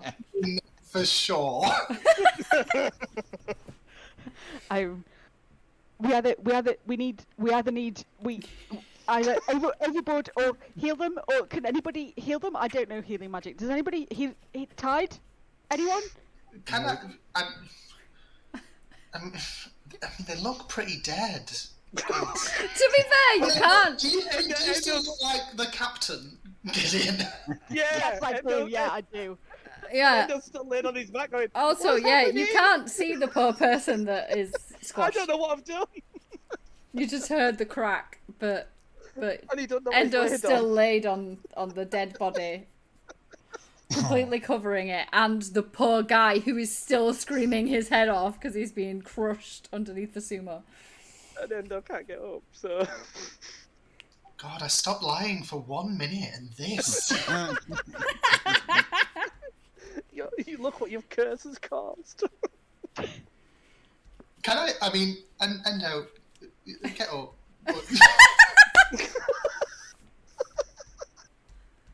Endo can't get up, he needs assistance. For God's sake. He's literally on his back, and he is like a turtle. So he's like, if he leans to the left, he can't roll all the way over. So if someone could just like possibly roll him over, he might be able to just push himself back up. Yeah, not onto the poor individual that's Yeah, screaming. yeah. I've got a strength of 8. I cannot help you with this. Whereas Tide is known as the muscle here. Oh yeah. I have a solid strength of 10, Oh, he's gonna flex. and I'm Would I have small. arrived? Would I Yay! have arrived yet? Yeah. By Not that now I'm, you I'm not. Not that I'm any stronger. I'll give help. Yeah, we'll do 2 helps. So we're coming like, what the fuck's going? What's happened? Audrey, I fell. Help me. I don't This feel isn't well. the guy I cut. Why is he screaming? What's Where's happening? the other guy? I am laid on something funny. Oh It shit! feels- As the reality of the moment hits her like a ton of bricks. Gideon! It's very lumpy. Okay. Oh, Captain, you're okay with all this? You're still just as a captain, right? Yeah. You still look like the captain. I'm like, you seem very calm. I'm gonna look at it like more intently. Can I make a perception check? Yes. Yeah. Why isn't he I think it's reacting? an intelligence saving throw to see. Oh, through it. okay. It does actually Yeah, say. yeah, it is. Okay. Yeah. It's an investigation check, and the DC is 15. Okay. Go. Investigation check. Come on. This will be a nat 1. Oh no! Alright, are you in shock? Like, do you want to help me help my friend up and we can assess the damage of your crew? It's Adrian. It's Gideon. It's Gideon. Oh shit, man! Like, why are you looking like that? I was trying to get the. I was just trying to help Tide have a nap. I was just trying to keep the people away from the room, and then Endo just appeared and fell on these poor sailors. Do you think we should kill the other one and dump the body? What do you think No. we should do? No, I can't believe I'm going to say this, but I think we just need to tell the captain and find a way to get it taken out of the pay. Because if it's someone else, they'll probably go mutiny on us. They'll just know if 2 people are already missing, so they'll turn on us anyway. I think this has to be a truth moment. Okay. Well. Okay. But. I mean, no offense, maybe- Endo, but it's believable he would fall down the stairs and could crush somebody. That's literally what happened, right? That- that- I feel sick. That is part of what happened. Yes, that is the part we should focus on. I'm gonna drop disguise self.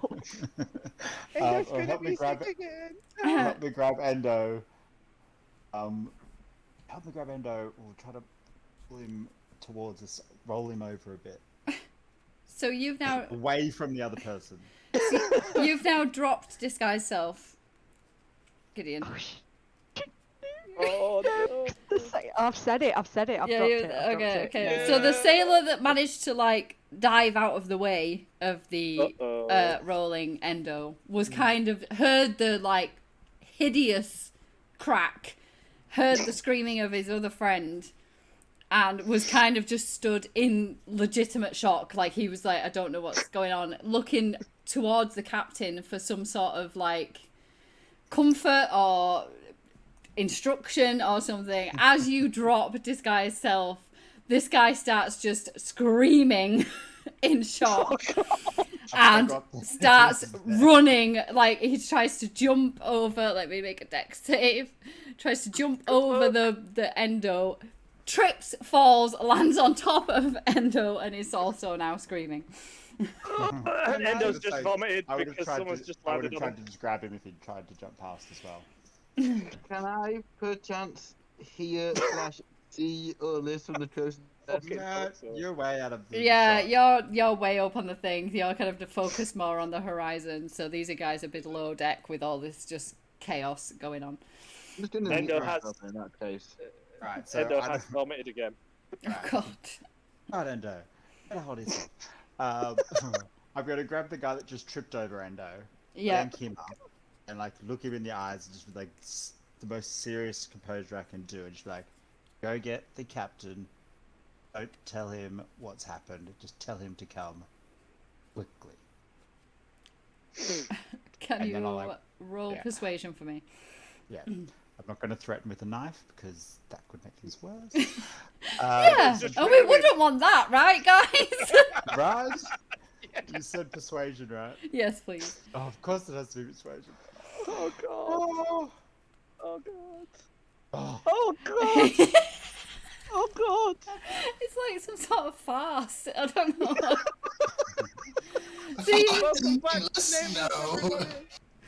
So you kind of drag him up, like, off Endo. This guy is screaming. He's just witnessed the death of one of his friends. He's seen who he thought was the captain change into some gothic chick. He then got vomited on. He is having a really bad day. You kind of like look to me like, go get the captain, and he's just staring straight at you and then just flops onto the floor unconscious. He's passed out. He's passed. It's too much. Okay, God. that works. Okay, Gideon, help me get Endo up, and then can we like Strength, both strengths, yeah. both strength? Can we not do it in such a way that one of us gets advantage? Like, one is helping the other. Well, Endo will be trying to help him. I mean, yeah, so you could basically, so either you both roll strength, or one of you rolls strength with advantage because the other character is helping them. My strength is terrible, so if you want to roll with advantage. Okay. Can I also give guidance? Sure. I'll just put a hand on your shoulder. So have you popped out? Stuck your head out to see what's going on. Oh yeah, I came in because there was some chaos where the captain said something to me, right? Yeah. Seeing that didn't work. What was it? What does guidance do again? Remind me. It gives you a D4. Or Yeah. Okay, so roll your d4. Okay, alright, yeah, so kind of between the two of you, and Endo, I assume, would be attempting to help. He's not Oh just god, yeah, laying he's there been trying to get up for completely- ages. He's just been you managed to wiggling while kind of everyone's talking. roll him like in the direction that is away from the guy who is crushed and screaming. He's kind Yes. of like, that guy's kind of stopped screaming as loudly now. He's kind of, the pain is so much that he's like just laying down, like moaning. He's just like he's kind of doing that more so now. But you do manage to kind of roll Endo onto his front so that Endo is now like almost on all fours and would be able to get up himself. Yeah. Okay. Alright, so I'm gonna I get don't, the captain. I don't Endo. feel so good, Endo. Endo don't feel so good. Just sit there and just don't do anything. I'm gonna get the captain tied. Can you heal this man as much as you can? The So dead we've man? only got- No, the one who's crushed and injured but not dead. Unless you can raise the dead, then do that as well. Can you raise the dead? I just can I try, Lynn? What are you gonna Oh, try with? Jesus, he's gonna turn into a zombie and oh hell. Yeah, no. How are you gonna I mean, you can try like. I'm just gonna fling my arms at this corpse. Really, I mean. Yeah, Medical I mean, check, it's not Rocky gonna. style. Yeah, it's so this corpse. Now that you look at it, it is clear that he is obviously dead. His neck is broken. His neck, like his head, is back at a really strange angle. Oh, my dog's barking. His arm is kind of crushed underneath him. What is going on? What's wrong? Shush, shush, for a second. And he is dead, as we've said in a previous thing. If they are full dead. Full dead. Full dead. He's not past his service. Yeah, yeah. There's no way that you would be able to do anything about that. But the other guy, you can heal the other guy because he is still alive. He's just groaning like. What is wrong? Great. Yeah, I'll. Yeah, you heal him. Keep these two here until I get back with the captain. Endo just turns to Gideon and he turns and he looks at the floor and he's like, "What happened to that man? Did he fall down too?" Yes. Oh no! Is he gonna be okay? No, I don't think he is. Oh no! I wonder if he got seasick too. Oh, I don't feel well. I'm going to be briskly walking across to the captain's room. Yep. So like, because the guy has stopped screaming now, kind of like people were starting to be like, "Oh, what's going on?" They kind of have assumed it was the guy with the finger, so they're like, "Oh, he's obviously got to the cook or whatever. Everything's fine."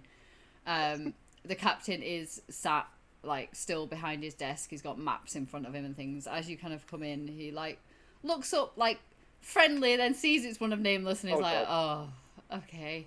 Hi, hello. Can I help you? We'll be there in shortly, an hour, maybe more." Yes, no, we have a slight incident, I'm afraid, that we need to discuss. Okay. There's been an accident. Oh yes, don't worry about the finger. It's fine. He's a melodramatic one. That guy. Don't worry about it. It's fine. Less melodramatic now than you'd imagine. Yes, that wasn't unfortunately the accident that I was referring to because I didn't see that as an accident myself. He moved and put his hand in the way. So my large companion Yes. was on his way down to check up on our friend, and unfortunately isn't used to the sea and the movement and tripped on the stairs. I see. As your crew were on their way up, and there's no easy way to say it. He crushed him. He's dead. Kind of as you like, he's like right as you're like saying that, and then you're like, he crushed him. He's dead, and he's like, right. Yes, that's not what. What? Yes, exactly. Slight problem, as I said. Slight problem. Yeah, so I am willing to forego my share of the fee for this mission, which we will still complete. No dramas whatsoever. Trust me, we will complete it. But yes, there has been an unfortunate accident. My friend has never travelled on ships before, and Yeah, you mentioned. Yeah. Yeah, you mentioned that. So Luca's dead. You're telling me that Luca has been crushed by your fat friend? Yes, but everyone else there's a few traumatized crew as well that were there. They're talking gibberish, like they were in shock. They saw you there, but then they didn't see you there. They were like I think they're just in shock. They're talking nonsense. But yes, the other two are fine. It's just unfortunately Lucas, did you say? Yes. There has been a very unfortunate accident. the captain like is just staring at you, like again, just mouth open, like, right, right. Has anybody, right? Are you sure he's dead? Would you like to? I think it's probably best if you come with me, because I can imagine at any other moment another one of your crew might want to be venturing through the hatch, and will come across the scene. So if you're there, it might help ease tensions.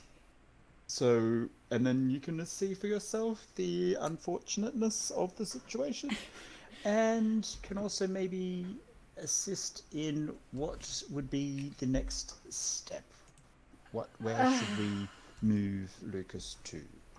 It's Luca. Luca, I apologize. Sure, I'll. Oh, all right. Okay. And he kind of like gets up and like slowly starts following you. And at that, we're gonna have a few minutes break because I need to take my doggo out because he's crying. So we will have a short break and be back at about quarter past 20 past. I love that. I love that double take, by the way, Lynn. That was just. Yeah, that A was. delight. Right, yeah, okay. What? So yeah, we'll be back about, let's say, about 20 past. And yes, as Han mentioned, it's past 9 o'clock and we've not even... I didn't anticipate that you were going to kill a crew member on the way there. I Well, didn't know that we were did going like to go to on a keep you on boat. your toes. Well, yes, you have indeed. So, I don't even know. I don't know how we're going to get this finished. This is going to be a two-shot. It's a two-shot. Yeah, Just back call at it I think you put this as a future by saying it was a 3-shot. Yeah, Yeah, probably. yeah. Yeah, because you've got the journey back. You've got the journey Yeah, back, yeah. yeah. So, Probably can kill two more. Let's provisionally just call it a 3 oh, Lord. Okay. Just for safety. Right, I am going to... Uh, Oh, Lord. It's always an don't you love adventure. Nameless? Don't you just love Nameless, Lynn? Yes. Absolutely. Nameless is just the best. Chaos crew. The fact that Endo we is put just awesome. Endo all just this crushed a shit has man. happened, and it's just, yeah. I'm just up in a crow's nest, turning your eyes and no clue as to what's going on. So when I see someone coming up a nest towards me, it's like, by the way, Captain wants a word with you. I'd be like, huh? What? What Yeah. have I done? I just messaged Lynn saying the same thing. I just went, Dom's character's just going to come down from Crow's Nest and be like, what the fuck have you people been doing? Right, are we all back? Yes, yes. I think I've heard everybody at least once. Have I? Yes. Roll call. Yeah. Yes. Okay. Edry, the cause of all the drama, is here. Okay. I feel like it's a combined effort. I feel like really, you all play Yeah. your part. But if she hadn't been playing knife games, That is true. none of the next chain of events would have happened. That is true. All I wanted to do was make sure that Tide could get a nap. I mean, Yeah, how did could you I enjoy your forget- nap? Endo just heard someone call for a cook and he knows how to cook. Right. He didn't know that stairs were difficult to circumnavigate on a ship. Right. So, yeah, the captain is following Airdrie as they make their way back downstairs to where Luca is flattened at the bottom of the stairs. Have you healed the other guy, Tide, or we? Yeah, I cast a Cure Wounds for Okay. 7, I think. It's in chat somewhere. Okay. Yes. Yeah. So that pretty much healed him for most of the damage done by Endo, because I think the damage from Endo was 8, if I remember rightly. Was it 8? Yes. Yeah, it was. Yeah, it was. Yeah, it was. So he is kind of like awake, conscious, and no longer in agonizing pain. However, he is staring at the body of Luca flattened on the floor. just in utter shock as the captain kind of like is following Audrey down the stairs. Like, right, where did it happen? As you can see, we didn't get Oh, on the stairs. what? By the gods, what happened? He's flattened almost. He fell. You landed on him. No, my friend Gideon said he just fell. I thought you said that the fat one fell on him. Who did you just call fat? You just killed a member of my crew. And As yourself. I said, it was a very unfortunate accident. Endo is very sorry for the events. And Aren't you, sensitive Endo? about his weight. Oh.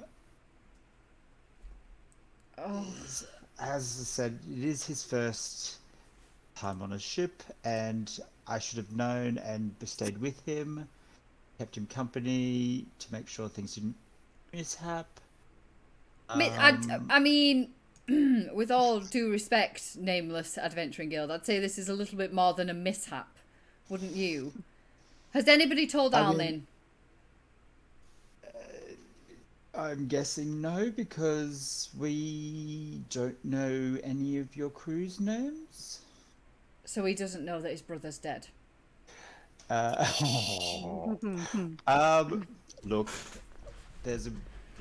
yes, that's true. No, he does not know that his brother has come into harm in a very dangerous profession on the high seas. You've got to admit. I mean, Gideon, you said he fell.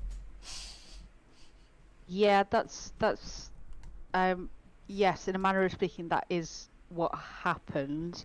Don't worry about it though, Endo. You know, we're just Adrian and I just sorting it out with the captain. Oh, he's dead. Did Endo do that? Yes, you did do it. You landed on him.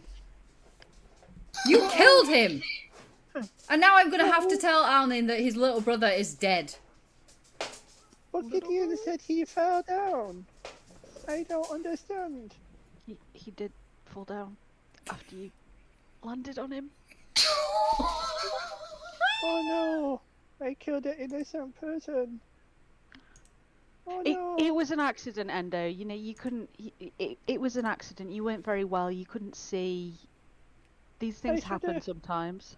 I should have stopped myself. He was an innocent person. Well, you can make it up to the crew and his brother by helping fight the ghosts. And maybe cooking them a nice meal, Endo. But I can't bring him back to life. Endo's very depressed right now. Like, really depressed. Maybe after you've dropped us off, Captain, you might be able to find a cleric in Waterdeep who might be able to do something about this. He's kind of just staring at you like, yeah, sure, because I mean, we as a gesture of goodwill, we'd be very happy to, you know, just do this job at cost. You know, just cover our expenses, spell components, that kind of thing, and then you can use the rest of the gold to pay the clerics. The captain is just in like just stunned. He's just like, right, yeah, sure. Cornelius, we need to move Luca. I don't think this is a good place for him to be there. Let's move him, and I guess I'll go and speak to his brother, and you guys just stay on deck. I was just saying, we'll just sit in this back room and just not Yeah, leave just it. just stay away Yeah, from people. we agree. Good idea. Yeah, and he's kind of just like, and he kind of just like heads off, going up the stairs. You can tell he's obviously affected by it, as the guy that manage to jump out of the way, kind of starts covering up the body with a cloth that he has found. He's not really looking at you guys. He's got, like, anytime anybody tries to catch his eye, he's like looking away, as if he thinks like even looking at you might kill him. As he's Before he moves obviously the trying body, Endo would just like squat down and just place his hand very, very gently on the poor dead person's forehead. He has a name. And yeah, but Endo don't know it. And Endo would just be like, I am very sorry. I did not mean to take your life.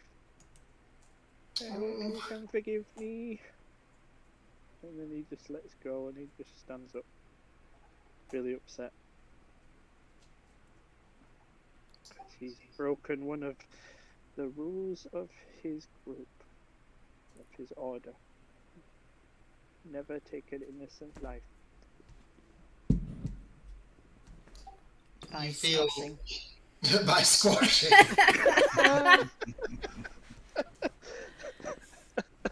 Death by splat. Oh.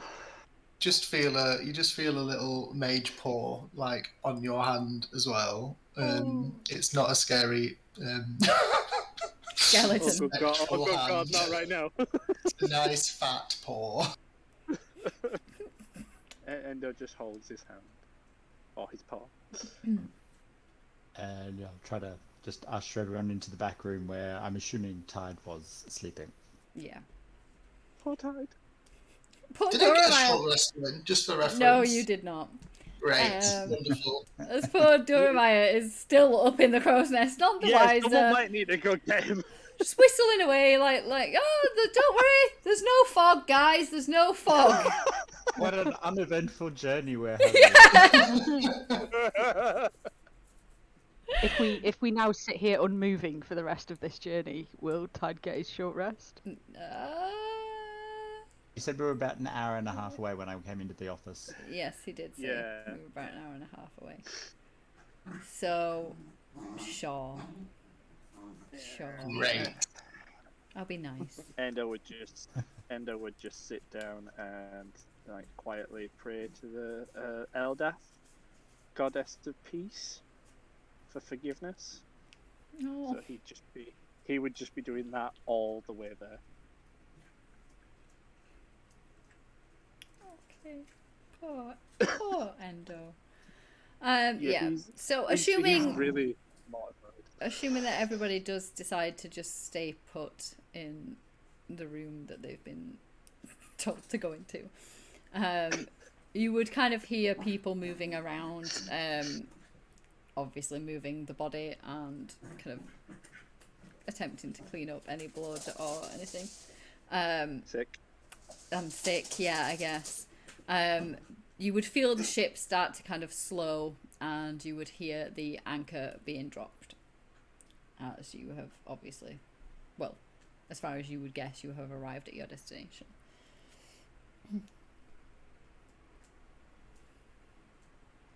What are you going to do now? So, Durhamaya, you would have seen the fact that people have stopped just off an island, and are starting to prepare 2 rowboats off the side of the ship. I'll be jumping down the ladder and just look on the deck and go, "What are we down here? Oh God. Where did everyone go?" You would probably... What's your passive perception, Durhamaya? 18. Yeah, so you would be aware that the mood or the way that the crew of the ship are responding to you is very different than how it was when you went up there. When you went up there, they were all kind of quite friendly, with the exception of the guy that was told that, he had an ugly face or whatever. He was pretty peeved off. But the rest of them were quite friendly or whatever. As you come down, nobody's meeting your eye. Everybody's trying to get out of your way pretty much as soon as you get down onto the deck. They're all just moving away from you. So you would be aware that something has changed. How they're behaving is very different, and you don't quite understand why.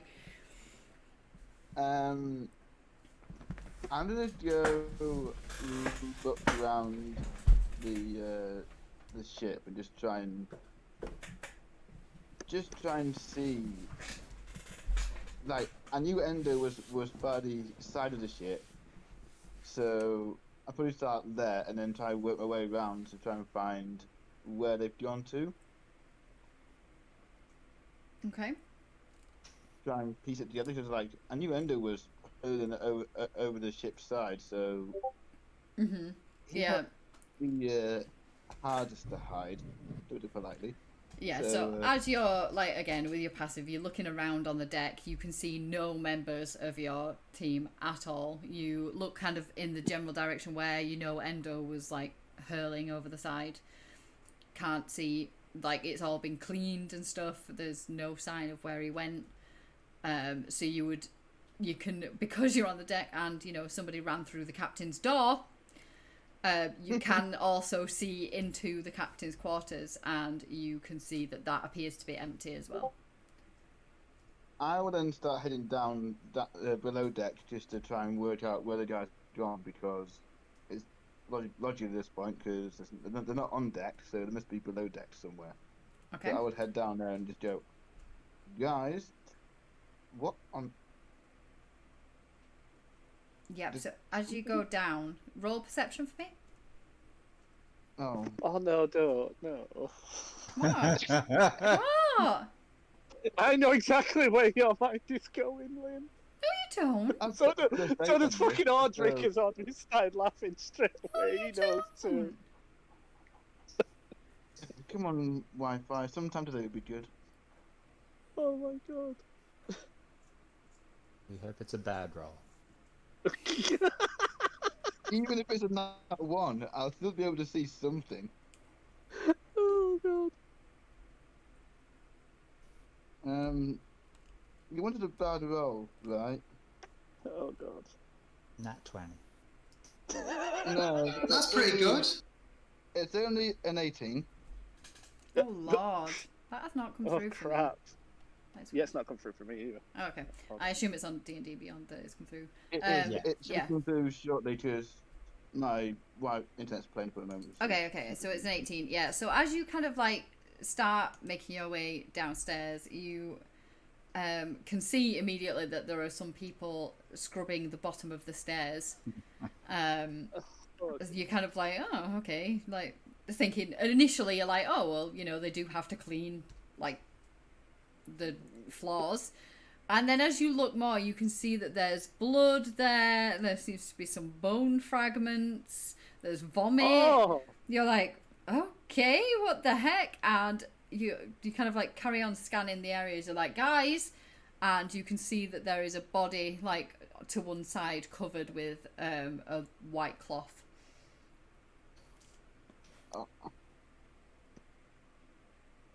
I leave you guys alone. And really? What have you guys been up to? Don't answer. Yeah, so they're in the back room. Yeah, they're in the back room at the minute. So that you've just entered like below deck. So they're I'll kind walk of through and just head into this, into the room behind, and I'll just like knock on a door and just go, guys, we've arrived. You might need to come in. I don't think we're allowed to leave. Hearing that, I'm just gonna open the door, slip inside, and just look at each of them in turn and just go, start talking now. Endo won't talk to you, he just has his head down, he's incredibly ashamed. It wasn't one of our finest days, let's put it that way. I just don't want to go, really? And you can call me, you can call me an Arab cop for all that. I would look, there's a good chance Talisker will be impressed at our efficiency, but maybe not our timing. Efficiency of what? Killing a crew member? Almost a TPK of the entire ship.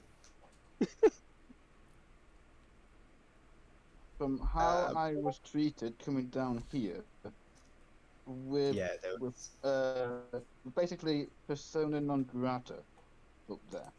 Yeah, there's a slight accident. The rocking ship, unshifting body weights, bit of a tumble, bit of a squish, we're just staying out of the way. The important thing is that Endo didn't mean to do it, and honestly, I think there's just something wrong with everyone. Something is happening to all of us, and I don't think this is Endo's fault any more than my faux pas with the captain. So like, yeah, the ship's cursed. Endo like he's still holding Tide's hand, and he just like squeezes it a bit more gently when he hears him say that I don't think it's Endo's fault, but he still doesn't lift his head up. I squeeze it back. Oh. When to get ourselves over the side of this boat and into that cove to do the actual job we came here to do. Oh, I think they'll be quite happy to see us go over the side.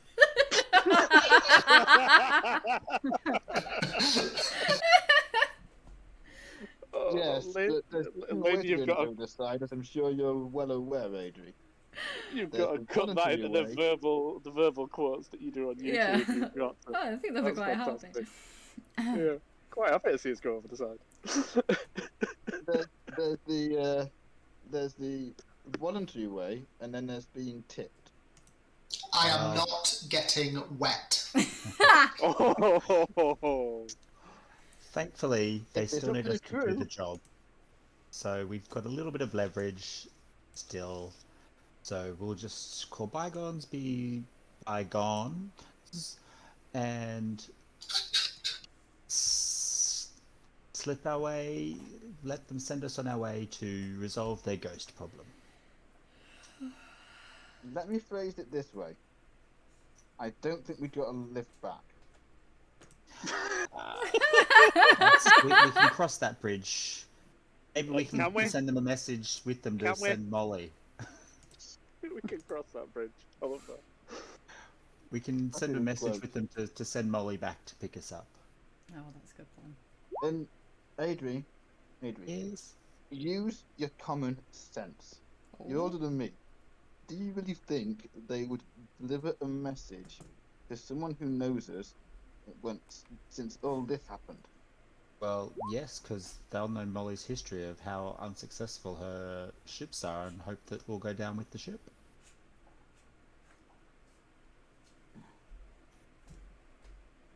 You got to be kidding me. Anyway. As I say, we need to get off this boat, and if you want, I will go with Endo, and the rest of you can take a boat, and we'll follow behind you.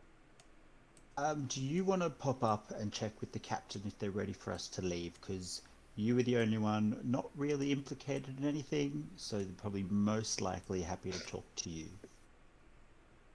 Yeah, sure. And if they're ready, then if they're happy for us to send us on our way, we'll see if we can squish some ghosts. Right. And I will open the door again, slip back out, close it behind me, and then head up the stairs, trying to find a captain. Okay, yeah, so as you kind of head back upstairs, the captain is kind of just to one side of the ship, looking over at where they've lowered the rowboats into the water, and he kind of like looks up as you come towards him, and he's like, the boats are ready. Thank you. I will just get everyone in them, and then we'll be on our way. Yeah. Best of luck. Probably not the best time to ask, but will you still be here later, or do we need to find our own way? Well, to be honest, we need to head back to Waterdeep now to deal with Luca. I understand. There's a small sailing yacht that brought us here. Ship's captain's Molly. Didn't quite catch his ship's name. She brought us in to Waterdeep before we joined your ship, so she came from Daggerford with us. If you can get in touch with her and ask her to come and pick us up, because, well, I think she's got a 41% record of not sinking.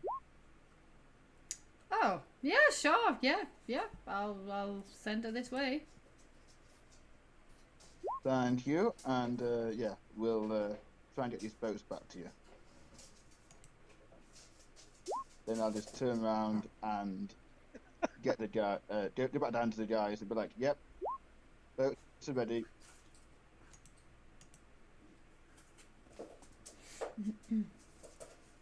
And don't worry, Molly's on her way.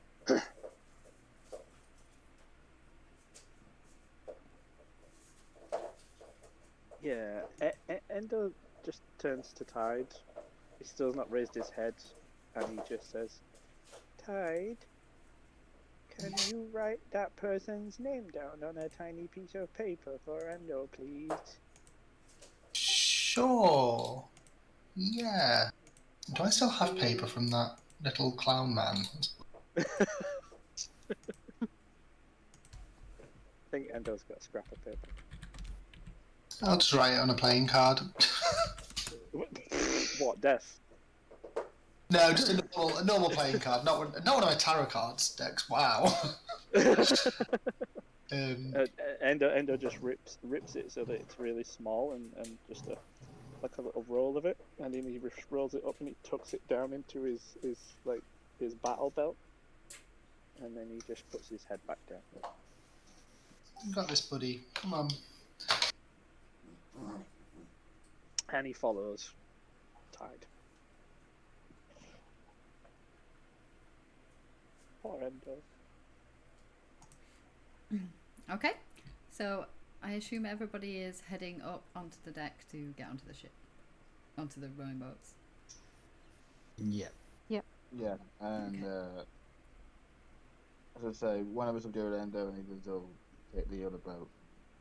Row. So.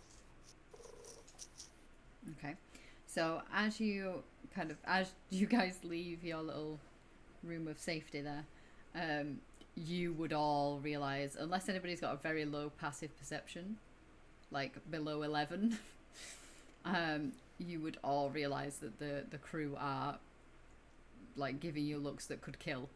As you get up onto the deck, the captain is kind of stood.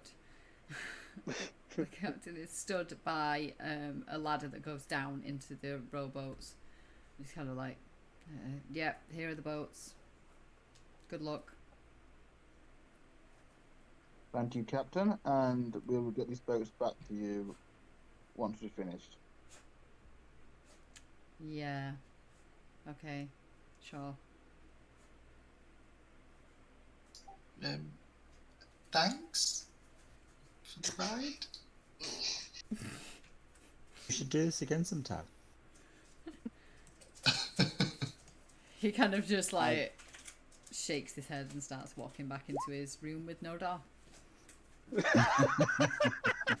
And he thought that was going to be the worst part of his journey. Mm-hmm. Side-eye Adri with the, you really went there, didn't you? Can't wait till Talascar finds out about this shit. Imagine. I will climb into one of the boats and wait to see who joins me. And Endo would join Durhamire because he heard Durhamire say that Endo was to go with him. So he'd be fine with that. Cool. Are we going to get, in the other boat feels appropriate. I assume Oink Fat is coming with us as well. Yeah, unless you're leaving him on the boat. No, I'm definitely not leaving him on the boat because we are never seeing this boat ever again. I would imagine that they would definitely test the immortality aspect of the pig there if we left him behind. Yeah, I feel like they would. How would Oink Fat be on a boat? Is he fine on a boat? Yeah, I'll wrap my arms around him and basically like hold him like a little puppy while we're on the boat so he's nice and safe. Okay. Yep. Is Jeremiah holding Endo the same way? Jeremiah's going to be too busy trying to row the boat to... Amazing. To hold Endo up. Yeah. Endo So- can row if you show him. As soon as Endo gets into the rowboat, I'll just say to you, look, if you just lie along the width of the boat there, I'll row us to the cove, and you just stay still, okay? Okay, Jeremiah. He just looks uneasy a little bit because he's very close to the water in comparison to the boat that he's just come off of.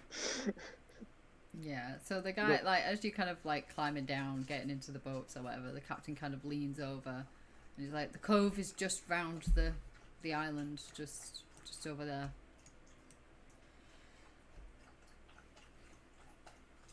Don't die or anything.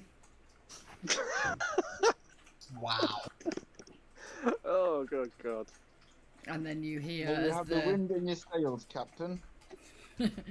he kind of like doesn't even acknowledge that Jeremiah is trying to be genuinely nice there, as the sails drop on the big ship again, and they start turning and heading back towards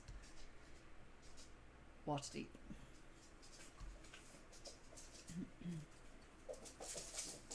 So now Well, I you're guess- all sat in... Yep, go on. Sorry, I was just gonna make a joke. I was just gonna say, well, I guess we can always sail back to Waterdeep in the ghost ship. I mean, Talaskar didn't say we couldn't bring a ghost ship home. Oh, sweet Jesus, I should have specified. Yeah, you said people and I'll just look followers. over at Tide and just go, if you think you can manage a ghost ship, mate, then...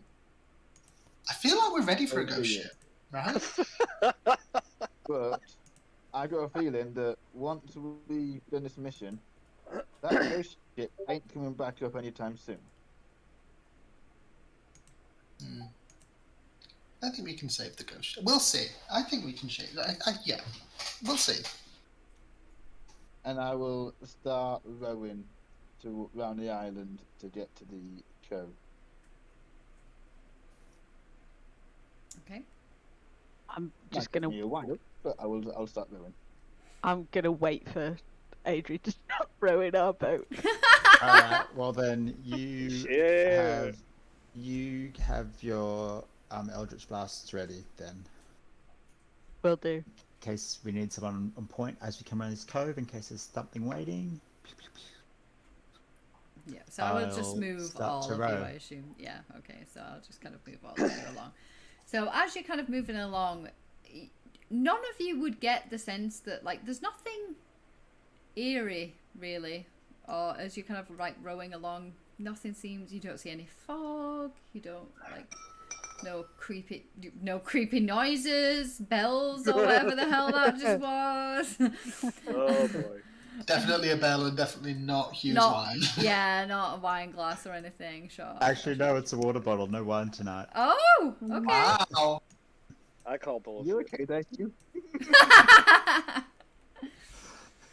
Didn't have time to go to the shop.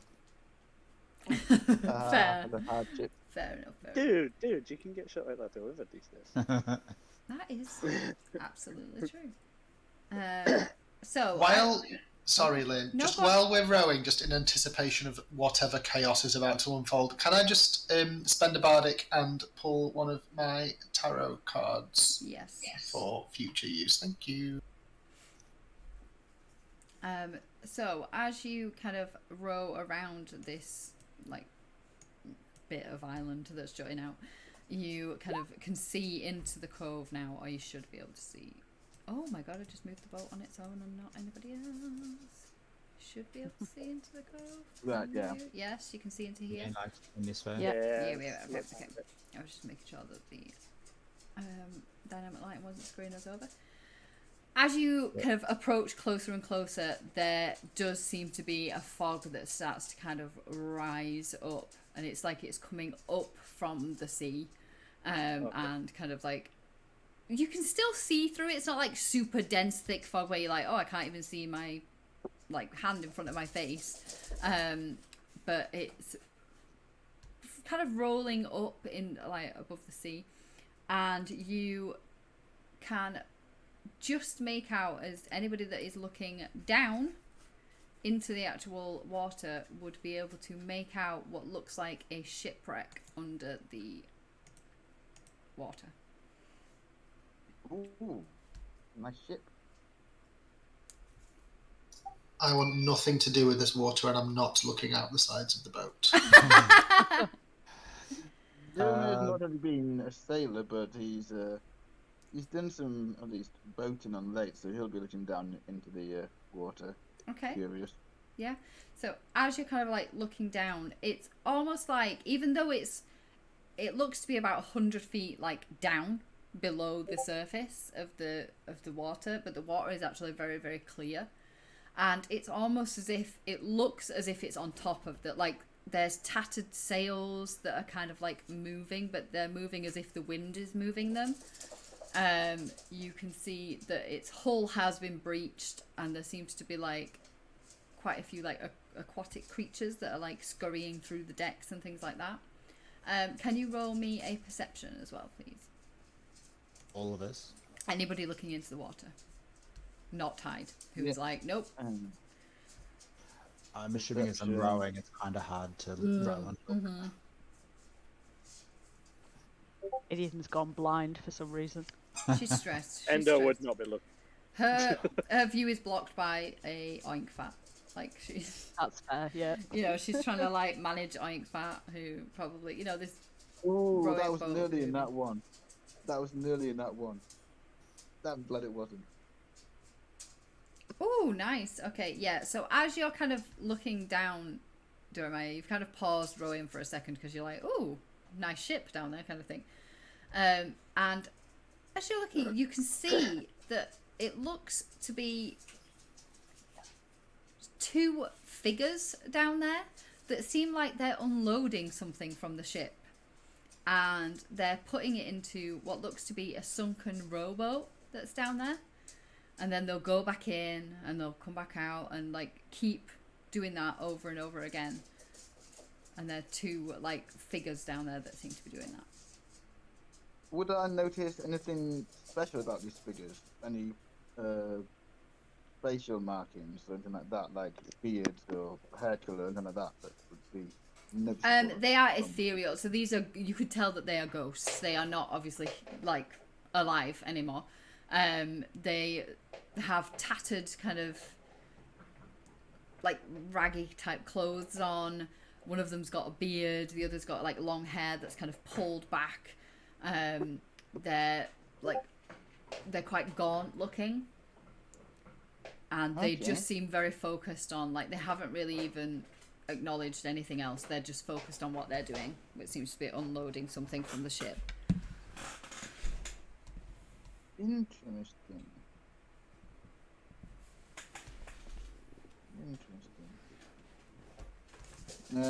Guys, I'll look over the water to Adri, try and catch her eye. Yes. They're unloading the boat into the water.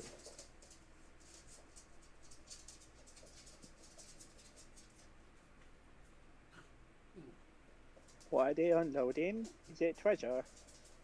No idea, it's just two people, super focused, and they're unloading something into a rowboat.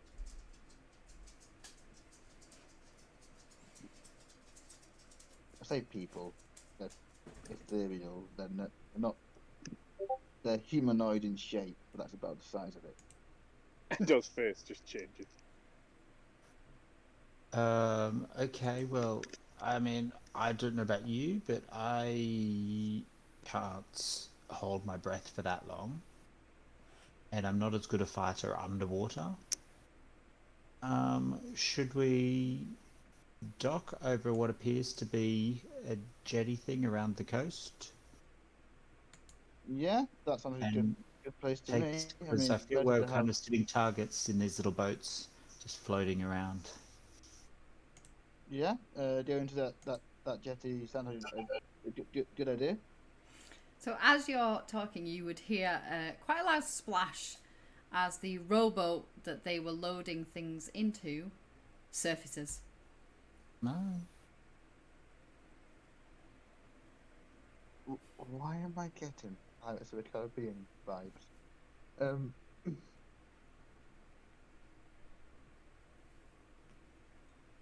Do you think they see us? At that, Jeremiah just gets his oars to sit upright in the boat and just literally just double face palms. He's just like, oh, Lord, help me. Just, someone just help me. And then picks up the oars again and just tries to stay relatively close to the other guys in the other boat.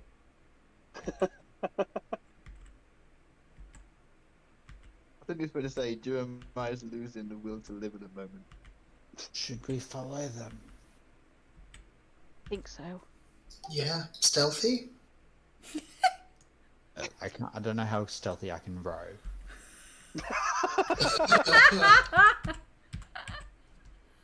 With two I would people in a just pig. start rowing with long, slow, deliberate strokes into the mouth here, and just look at Adri and just mime that she should mimic my actions and just do the long, slow, steady strokes as we get round the corner.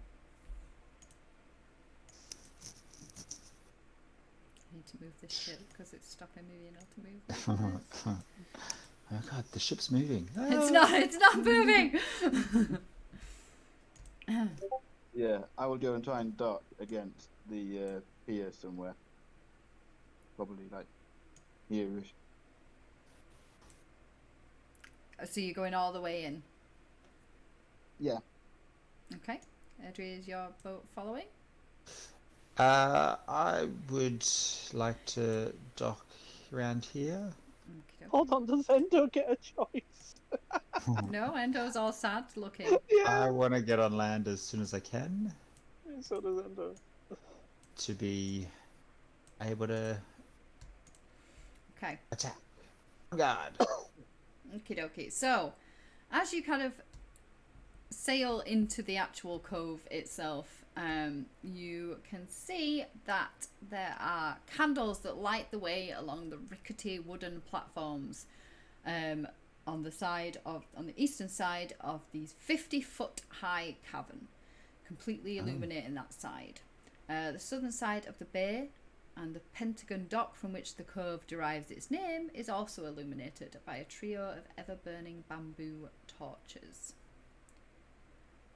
Now, you have entered there. As you guys dock, as Airdrie's boat docks, you would hear what sounds like a parrot kind of squawking. Do they squawk? Is that the right word? I think it is. Yeah. Yeah. That's the right word. Coming from this direction. Oh, okay.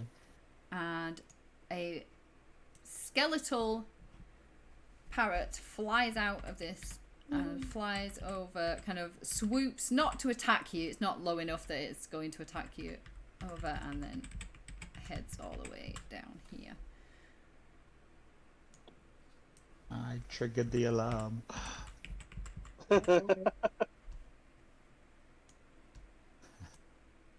And that is Oinkfat. What is Oinkfat's passive perception? I don't know actually. Let me have a look on his sheet. 9. Oinkfat hears nothing. Oinkfat is just happy to be back on dry-ish land.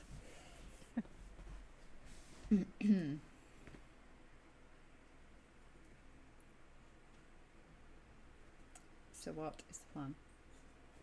Be alert, guys. That parrot could alert people we're here. But we should keep moving our way around. So, hearing that, Endo tries to drop into some form of stealth. sure. Can everybody roll perception for me, please? Endo is not stealthy. He's not a stealthy boy right now. Whoosh, Oh. he's invisible. Sure. I'm gonna need to move that because that. Oh, not that. Please stop. I'm just for fun gonna roll for Oinkfat as well. Oh wow! It's 13. He's got a -1. Okay, wow. so Airdrie sees nothing. Nope. Tide I've got- sees nothing. I've got a passive of 18, so Doesn't matter. So Duramiah and Gideon, as you kind of like making your way along the wooden platform at the side, this water that you're in now that is in this part of the thing, is only probably about like 6 foot deep. Maybe it's not very deep in this section of the bay. And as you're kind of like glancing into it, it is quite clear. And you can see a heck of a lot of bones, like in the bottom of this, of the water. And as you're kind of like really looking, you could swear that some of them start to move and kind of like pull themselves together. I will. Yeah, I'll just like put my arms out and be like, wait, As wait 1 second. this happens. Oh! As 20 skeletons rise from the water and like stand up and kind of like start like getting out their short swords and short bows and kind of like cracking their bones as they all turn to look at you, and kind of like some of them are like open in their mouths as if they would be yelling, but obviously no sound is coming out because they don't have lungs. And we're in Roll for initiative. initiative. Yeah, when I can bring the freaking thing up. There we go. The first bit of combat, and I'm already dreading the You got this. roll. I mean, you know, Endo can kill a live person. Oh! Should be easy. That is not going into words. Oh, poor fucking Endo. It's gonna hear that. I didn't immediately get that, but I really enjoyed it when I did.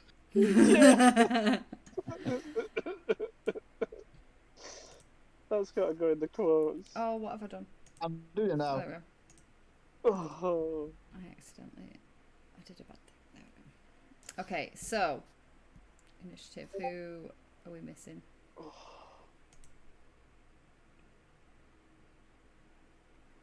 Is that everybody? Yes, it is. Yep. Descending. So, Airdrie, you spotted nothing, you were not aware of anything, and now suddenly there are a shit ton of skeletons that have stood up out of the water and are clearly prepping to attack. What would you like to do? I have no idea, but I was just going to say, here I can see it says 2B. Oh, I don't know if that's That's a level fine. thing for you. that is, that is the big bad there. 2B is coming to attack you as well. No, it's not. It's just a map marker. It's fine. To be or not to be? It's not 2B. I've taken it away. They're all in the water.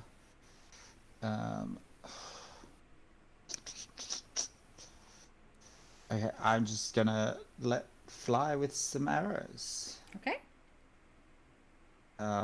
I'll go for this guy first. Yep. Where's my number? There we go. That is a miss.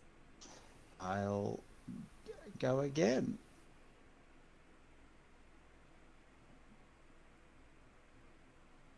Yep, that's a hit.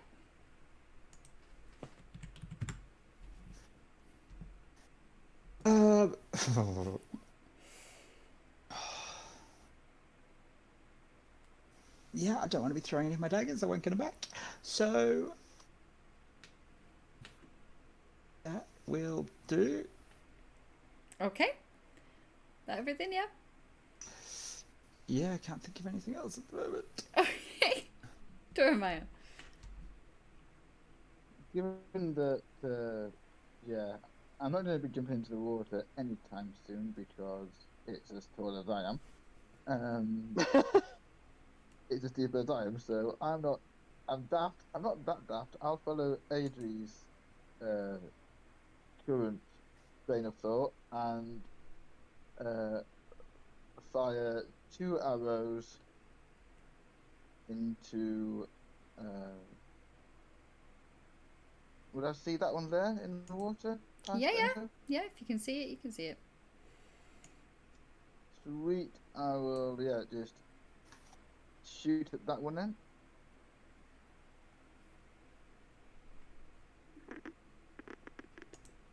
And so I regret not spending the time in the training room beforehand.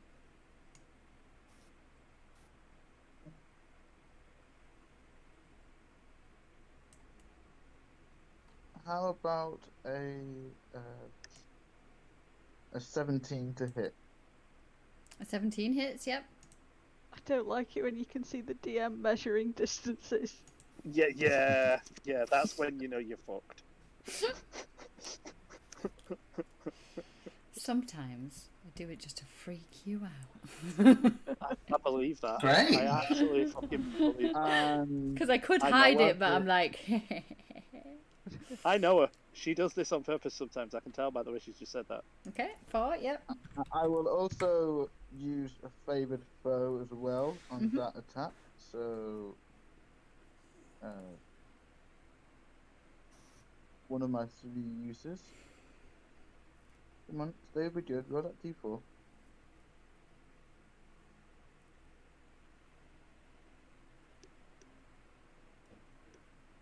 Typical, that is the lowest dice I could get on a d4.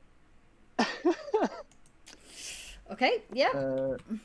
And then I shall ping a second arrow in when I can actually move how to move my sheet up. Yeah, there we go. Second arrow flying in.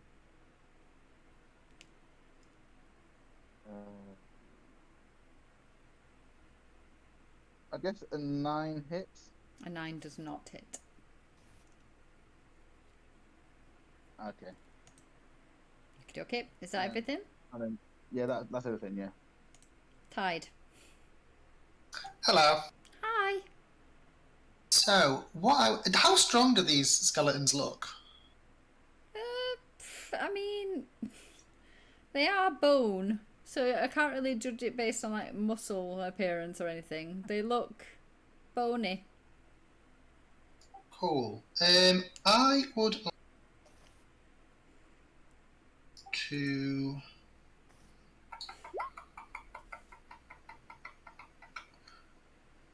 cast Shatter there, please. Okay. At 2nd level, which is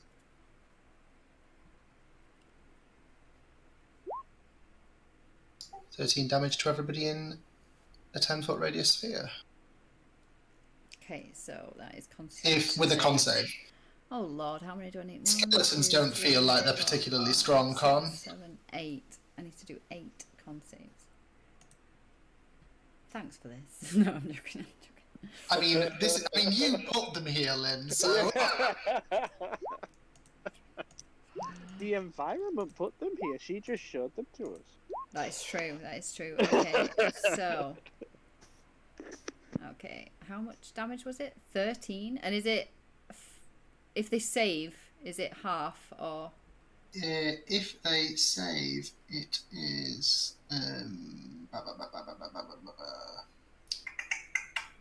Why can I not see? Each creature must half as much damage on a successful one. Half. Right. Okay. So 13. Sweet. Jesus. So that one saved. So took that. This is quite effective here.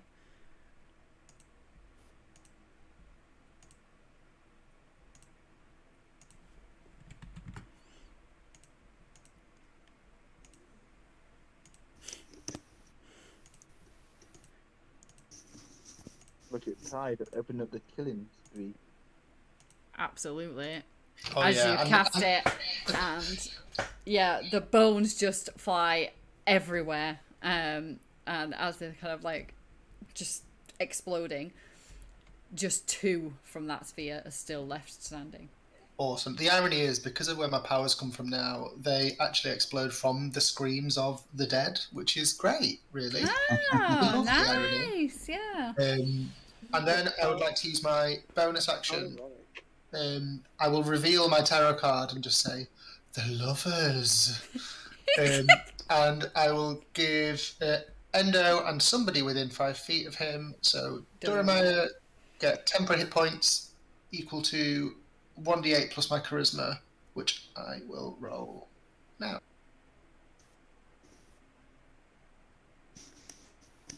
Your charisma's high, isn't it? That's good. Yeah, it's +4 to whatever this is. So that's 11. Oh wow! Wow! Thank you very much. I shall take that 11. Oh D6. hell yeah! That's temp HP, not real HP. Yeah. And yeah, Tide's looking pretty proud of himself. Yeah. Yeah, I'm all done. Okay. Endo. So can you get rid of that circle for me now, hon? No, it will stay forever. Get rid of it! Thank you. Endo with his 6 seconds of communication would just be like, because he knows that some people are shorter than as deep as the water that he's obviously now noticed. He'd just say, "Draw them onto the land." So he would move It doesn't give us much room. down. No, I mean like looks like there's land further down here. I can't see that yet. Yeah. So if we drew them down there, then they'd have to come at us potentially in a single file, maybe. Thermopylae, I like it. I'm thinking. I don't know if it's accurate. And Navios heard Lynn go. Oh shit! Oh shit! Oh. Is that how our 6 seconds of communication? Is that what we're hearing? Yeah, the 6 seconds of communication from Endo right now is, oh shit, oh shit,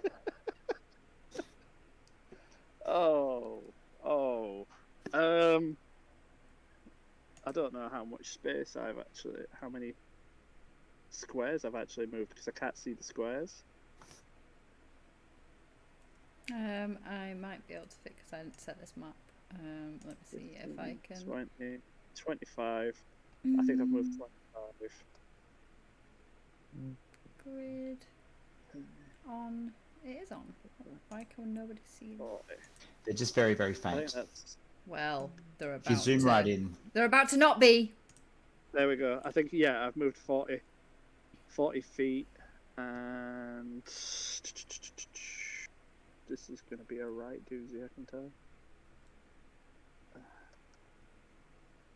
Oh, where is it? I'm trying to get to the thing where I spend the key point. Oh yeah, I forgot about that. Ooh.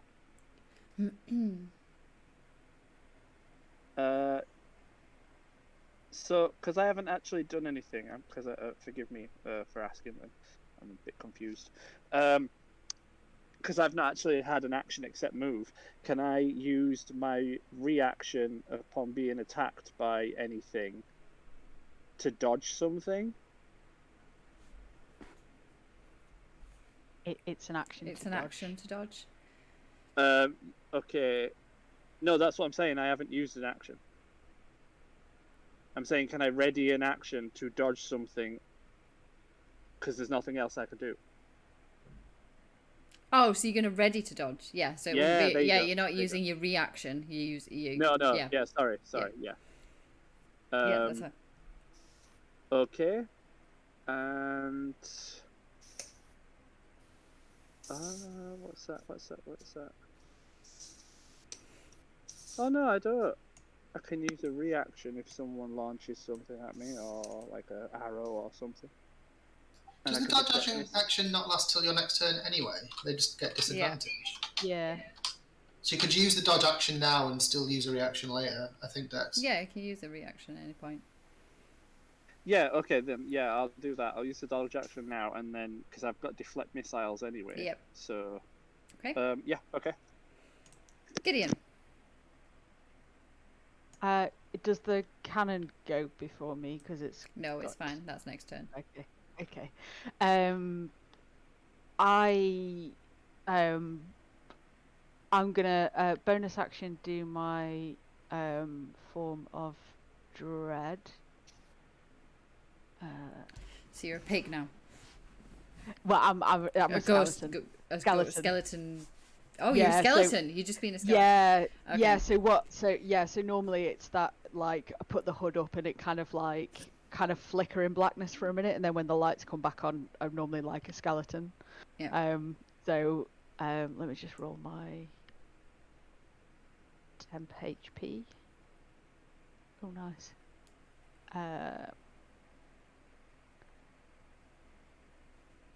And then I'm gonna move forward. Can I squeeze by Adria or not? If Edward lets you pass, then yes. Yep. May I squeeze past? I will do that. So 5, 10, 15. I'm just gonna May. go in there, and then I'm gonna like stand and like open my arms out, and I'm gonna say to all the skeletons, I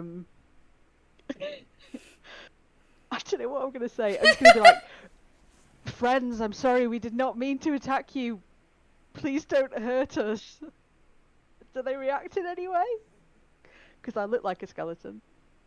Well, we'll have to see, won't we? Are you gonna do anything else? Can I see this down here? Yeah, if you can see it on the map, you can see it. Okay, well then I'm pretty sure that's gonna be... Yeah, I'm gonna chuck 2 Eldritch Blasts at that cannon because I don't like the look of it, to see if I can like get rid of it. That is fair. First one's 21 to hit. That is a hit. Ooh, nice. Okay. And then the second one is 22 to hit. Wow, yeah, that is a hit. Oh wow, good rolls. Nice rolls, yeah. Yeah, so you kind of like shoot into it. It kind of moves back on the wheels a tiny little bit, but it doesn't seem to have done much to it. Okay, that's my go. Okie dokie. So the skeletons, as you're like, my friends, kind of like a couple of them like tilt their head a little bit as if they're like listening, and then snap their head straight back up again and start to advance. They don't care. They're not bothered. This one is going to, what is there? 50. It's going to climb up behind Erdry. This one is going to go here and climb up there. Climb up there. That's annoying the hell out of me. Let me move that.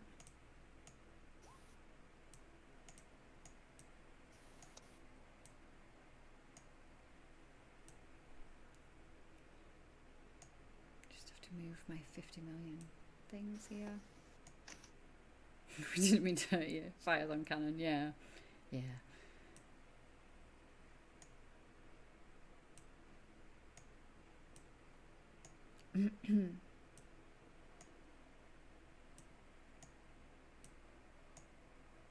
There are so many, this is ridiculous. Okay, so we'll do short swords first. So this guy here is going to go for Airdrie with a 22 to hit. Certainly does. That is 4 piercing. This one here will go for Gideon. 14. Yeah, that's my AC. Okay, that is 5 piercing. Okay. This one here for Duramiah. 15. Meets it. That is 5 piercing. This one here for Endo. Okay. Roll, my friend. 19 to hit. Endo. No. Okay, you Endo know I says can no. check that, right? That's 7 piercing damage. Endo says no. And then these two here are going to both fire their bows at Airdrie. So 14 and a 20. I assume the 20 hits. Yeah, 14 doesn't. So that is 6 piercing. This one here is going to go for Gideon. 10. That's a miss, yes. Yep. These two buddies here are going to aim at Tide. Can you please roll for me? Thank you. That's a 23 and a 16. Wow, no, neither of them hit my new rainbow-studded leather. Oh, really? Okay. That's 7 piercing from the 23 and 8 piercing from the 16. Great. This one here probably can't really see Duramiah that well around there, so he's going to go for Endo. Oh, 14. no. Okay. These two down here are also going to go for Endo. A 6 and a 5. Nope. And that one is within 5 feet, so it's actually going to try and stab you. And an 8, that misses. Okie dokie. And then I just need to... descending again. And we're back to Airdrie. Alrighty. Whipping out her one of the new silver daggers Yep. and the magenta sunsword. She is going to try to stab this guy in the head with the dagger. Okay. Because it's undead, the silver might do something. There's a 12 hit. No. Alright. Swinging at it with the sunsword.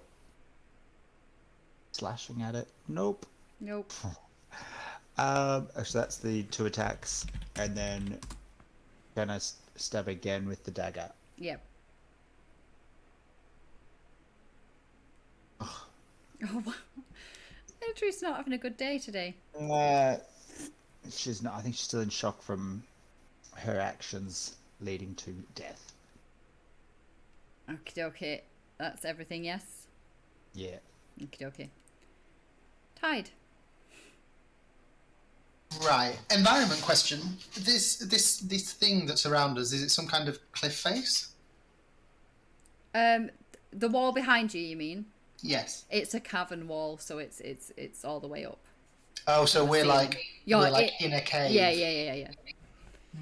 Excellent. That's not Yeah, it's 50 feet high. what I'd hoped for. Okay.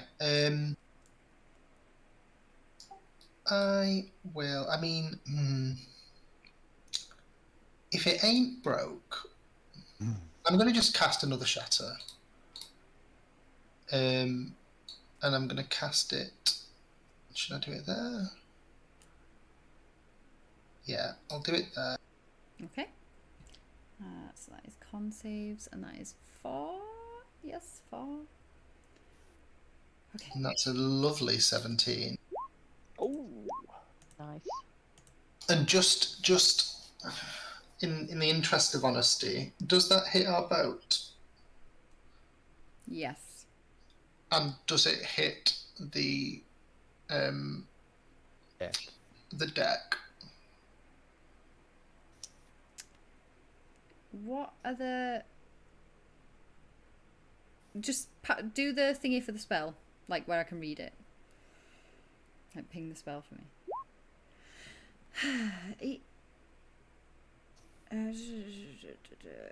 Creature made of non... Okay, so it's creatures actually. So Yeah, but a non-magical object that isn't Yeah, being towards the worn or body. that carried isn't being also worn or takes carried, so damage. it's non-magical. Yeah, so it would. Yeah. So the... Oh, hang on. I know how much the deck Oh wow, shit. is. For reference, Tide doesn't care about the deck. Tide is... Yeah, it's we are dead otherwise. So the boat is actually stronger than you would think. So you don't need to worry too much about the boat. It obviously can't make a save, so it will take the full whack. There is also a boat down This here as guy- well, guys. That is a ghostly boat. Never mind. Heal that for dagger. We could still need it soon. This guy is deceased. Half damage, isn't it? So, oh, that guy is also deceased. But the other two are still standing. They're still standing.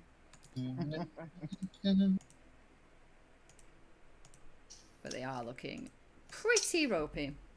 As they're in front of Durmaya and the other skeleton explode. Now for the deck. Where is my information on this? I have this information. I hope it'd be quite steadily built, but No, it's all like rotten. All the planks are rotten. it's not going well whatsoever. Yeah, so where these two, I'm just going to leave them here so we know where these two are, because I think that's probably where it would have hit the deck. That also explodes, so there is now a 10-foot gap between Durmaya and this part here. Totally worth it. Hopefully, yeah. Definitely And worth it. I'm going to risk taking the up attack because I think I'm probably going to struggle if I don't. Can I climb the cavern wall Yep. and just go, ooh, hang on, right, 5, 5, 10, 15, 20, 25. So you're in the water. Oh, no. I'm here. Okay. I was like, I mean, this would be a change if it's just gone, you know what? I'm going to throw myself into the water. Right, okay. So yeah. Is it a pool or is it a puddle? No, I don't really want to see it being a puddle either. No, that's fine. You're a cat. So you would get an opportunity attack there. That's fine, I'll take the up attack. But they miss, so it's fine. They're probably not expecting you to climb up, so like they're just slashing and you manage to just get out of the way. Don't even skim your tail or anything, it's fine. Great. And I'll just shout, you got this, Endo, and I'll give you a normal bardic inspiration. Okay. Don't Get a mind. big boy. I'm done. Having now seen the pathway in front of me has just crumbled into dust, I will just stay where I am and seeing this scally boy in front of Gideon, will turn around and plug an arrow into its side. Okay.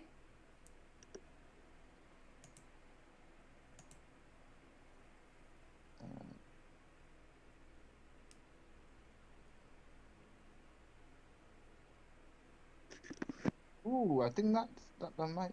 Well, that's it. 17.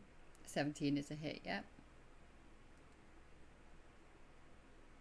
Don't fail me now with D8.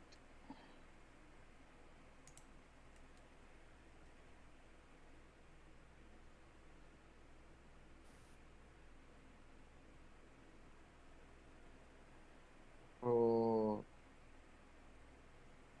6 damage. And as it's engaged by Gideon as well, I get sneak as well on top of that. So 2d6.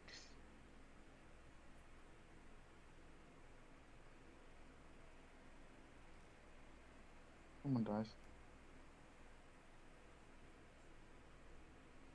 Looks like I have cover, Lynn. For an extra 5 damage on that. Yeah, so you managed to finish that one off that was in front of Gideon. Excellent. And then I shall spin around, shoot at this ropey looking skelly that's barely holding itself together, and fire on it again. Mm-hmm.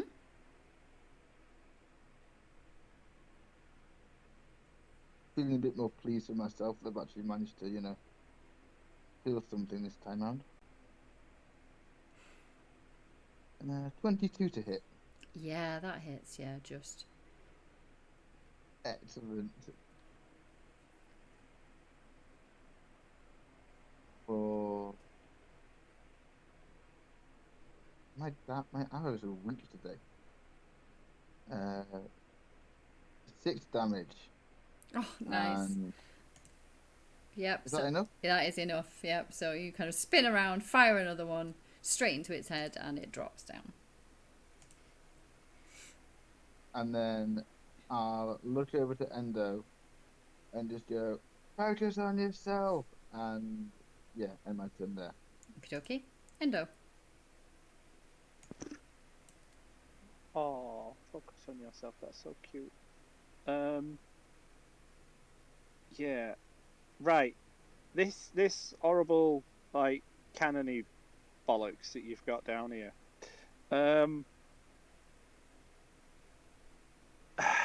Is it being operated? Not as far as you can see. Not as far as I can see. Is it like this pentagram? Is that actually a building structure, and then this thing's firing out of a slit? Nope. Or It is just a raised it's just platform. a raised. Right. Okay. Can it be grappled? No.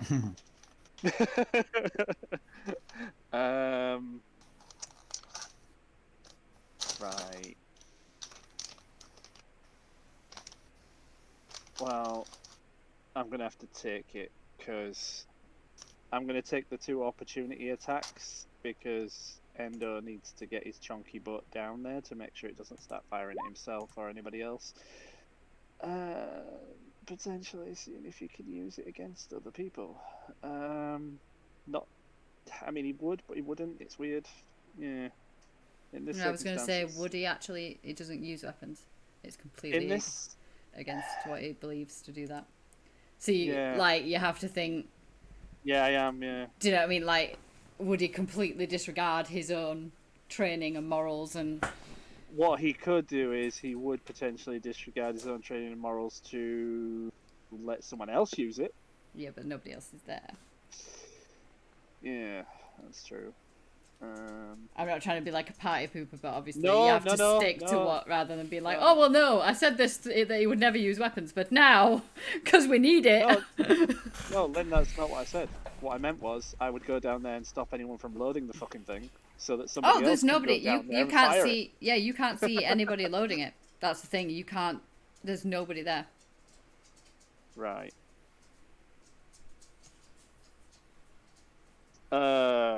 Yeah. Okay. Sod it. I'm just gonna attack the one next to me then. Like above you. Yeah. Yeah, the Yeah. one above me, the one closest. Yeah. So I'm gonna go in with an attack, which then gives me 2 attacks, and then I'll spend a key point, which gives me another 2. Mhm. So that will be first attack.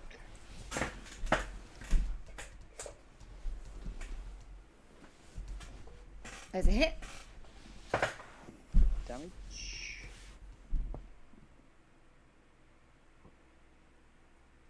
Yep. Second attack.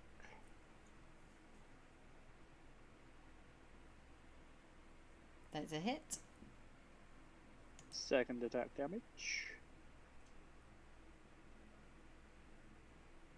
Yeah, that just, as you're hitting it, it just explodes. Yeah, that's right. It fucking does. Endo's very chuffed with that one. So wait, what have I got left then? Because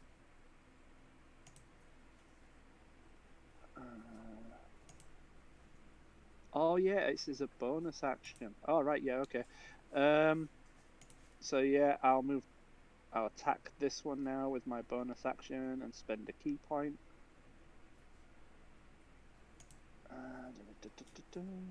Flurry of blows. Where are you? There you are.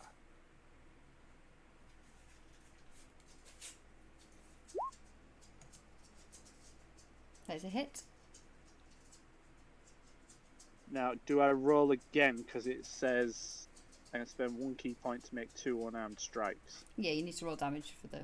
Yeah, oh, Right. you've rolled damage for the... Sorry, the damage hadn't come through. Right. Yeah, so you can roll again, yeah. Right.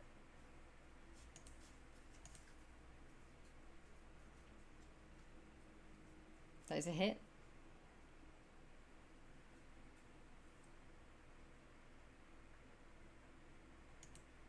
Yeah, this poor skeleton didn't stand a chance. It had 2 HP left.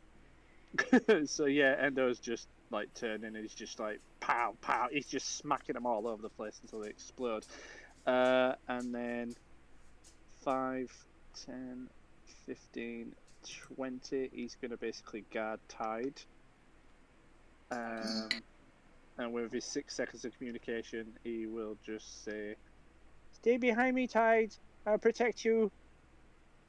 I'm not getting the water. But thanks. And that's my turn. Okie dokie. So. Okie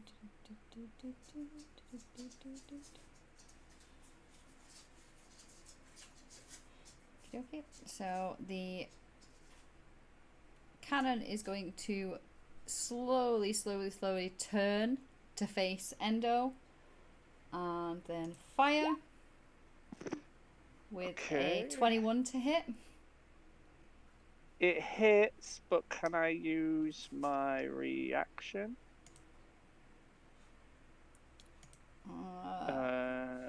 You can use your reaction to deflect or catch the missile when you are hit by a ranged weapon attack. When you do so, the damage you take from the attack is reduced by 1d10 plus 6. Sure. If you reduce the damage to 0, you have a free hand. You can spend an extra key point, grab it, and then use it. Yeah, you're not going to reduce the damage to 0, but yeah, go on. Okay. I didn't think I was going to do Yeah, definitely not. Go on. Yeah. I think this is going to roll it correctly. I'm just clicking on the beyond symbol. Is that 1d6? Okay, Yeah, so you've reduced it by 13. Yeah. Is the image of Endo trying to push a cannonball. So can you please take... So you try and basically you're trying to like catch this cannonball effectively as it's coming at you. You like put your hands out to try and catch it and it still impacts you in the chest. You just slow it down a little as you're going to take 35 bludgeoning damage, please. Oh.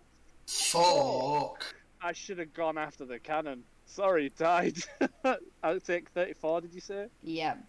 Also, Tide, can you make me a dex save, please? Oh no. Oh crap. It's fine, my dex is pretty good. Never mind. Oh crap. Yeah, so the force of this pushes Endo Endo backwards. can't be moved.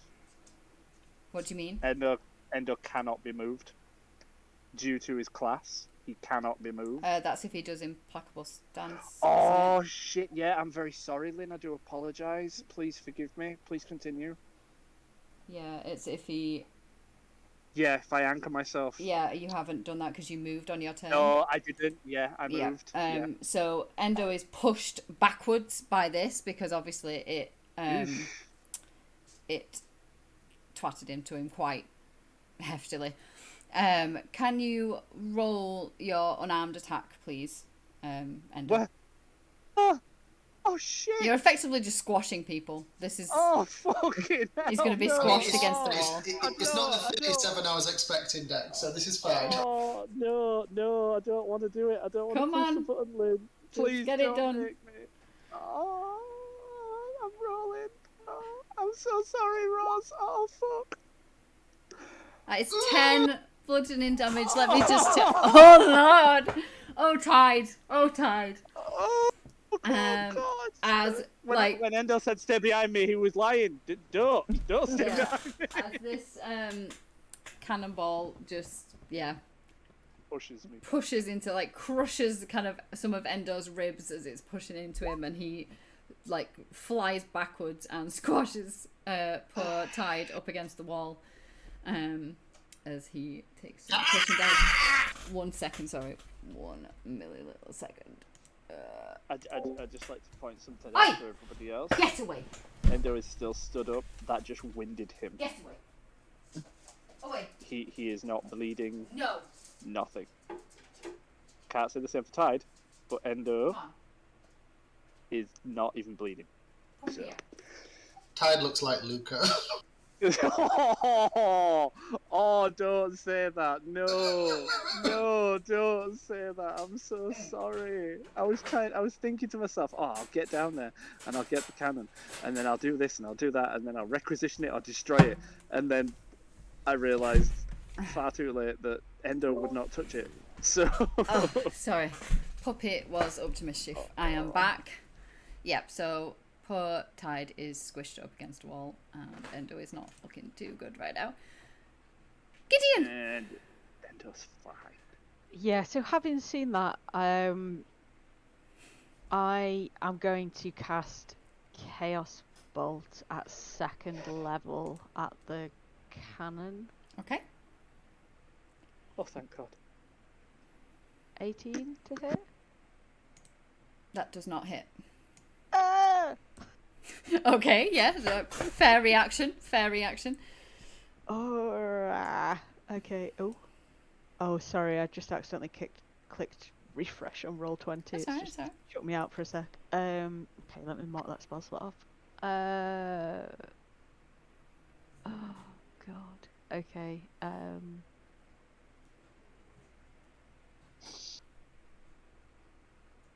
Can I?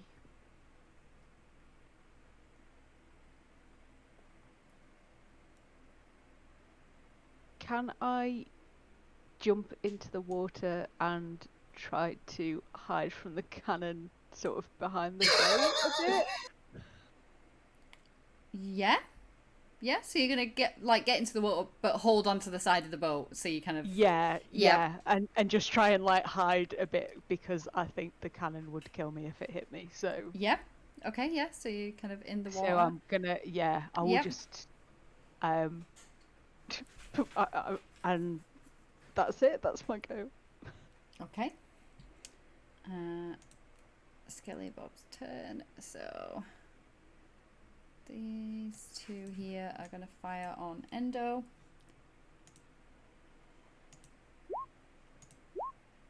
That is a 10, that's a miss at 22. That's a hit. Can I use my reaction? You've already used your reaction. Oh, yeah, I'm sorry. I apologise. So that is 5 piercing damage. Yep, that's fine. This one here is going to fire at Duramiah. That is a miss because that was a 5. So I'm assuming you're alright there. Keep on missing. This one here is going to fire at Gideon because they can see her. Am I getting any cover from the boat or anything? No. Okay. No. That's right, I got you covered. It's a 20. Yep. That is 6 I'm piercing. going to use my interception, my fighting style, because she's still within 5 feet of me. Okay, yeah. To reduce the damage by 1d10 plus 3. Yeah, go on then. Nice, no damage. 13. No damage. Yay. I Thanks, stick out Andrew. I flick out the dagger as it comes past and just sort of hack it out of the air, drop it, knock it down. Oh, yeah. Nice, nice. This one here is going to fire at Airdrie. 21. Did you say 21? Yeah. So that's Yeah, that 6 totally gets piercing me. damage. Oof. And then the one above you is going to slash at you with its short sword for a 14. That misses. Okay. Edry. I'm going to just throw my weapons into the water, because that's all they're good for at the moment. No, I'm going to slash at the guy above me again with my dagger. Where am I?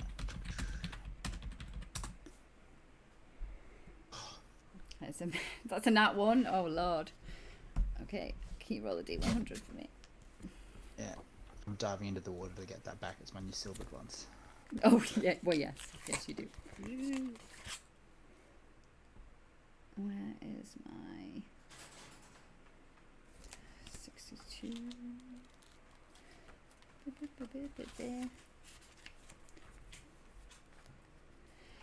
85. That's okay. It's just a miss. Just a miss.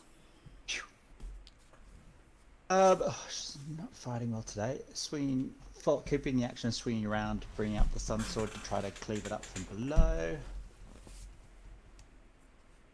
Finally. Oh yeah, that is a definite hit.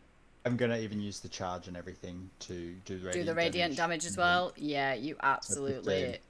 Yeah, you've absolutely decimated it. Yep. And how?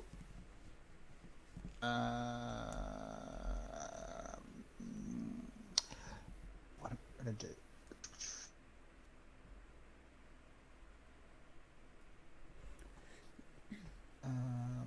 As my bonus action, I will use my second wind to regain some health. Yep. 1d10 plus 5. Okie dokie.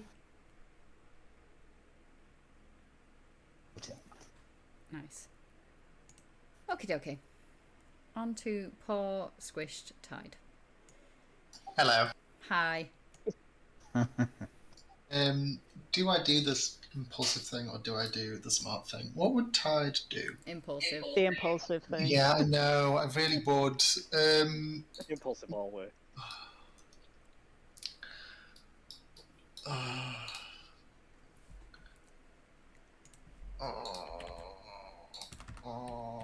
Can I? This is an in-character decision. Gotta love them. Can I? No, hang on. What can I see? Yeah, I think I would. I'm just gonna shatter again.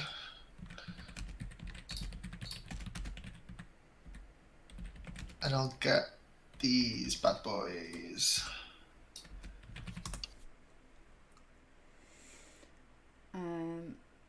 I'm running out of spell slots. Okay, so there's what? 2 in there?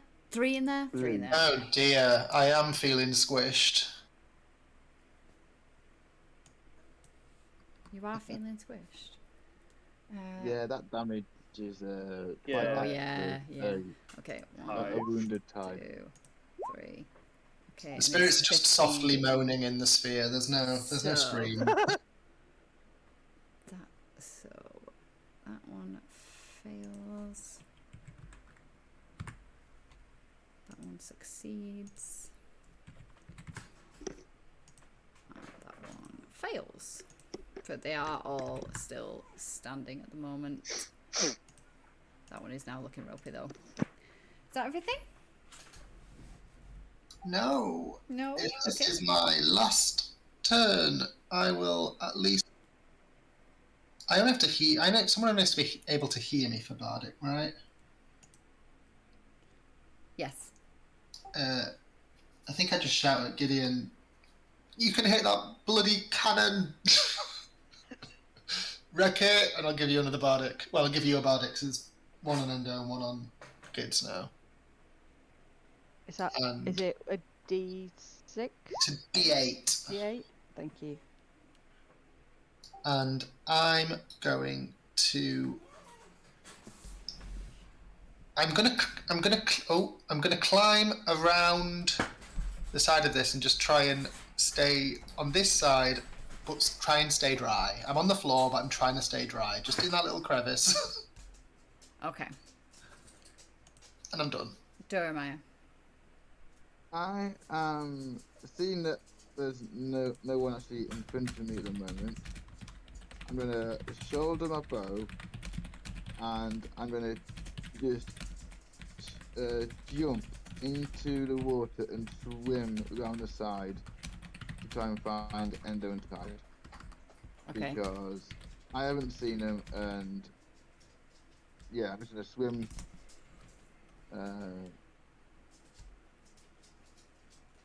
Yep. So if you're Round. swimming, then it's classed as difficult terrain for you. Okay, that's fine. So I've gone 20 feet there. This is where I wish I took 12 levels in Ranger. Anyway, I have 30 feet of swim speed in that case. So I will swim to there, and then bonus action dash, basically to get myself up to Endo, and then hoist myself out up to there. Would that work? Yeah. See that Tide is over there and injured. Seeing Endo with a cannonball, relatively close by. And then shove, and then throw Tide my remaining potion of greater healing, and say catch. Okay. So you're going to need to make a dex save to try and dex check to try and catch that, please. Great.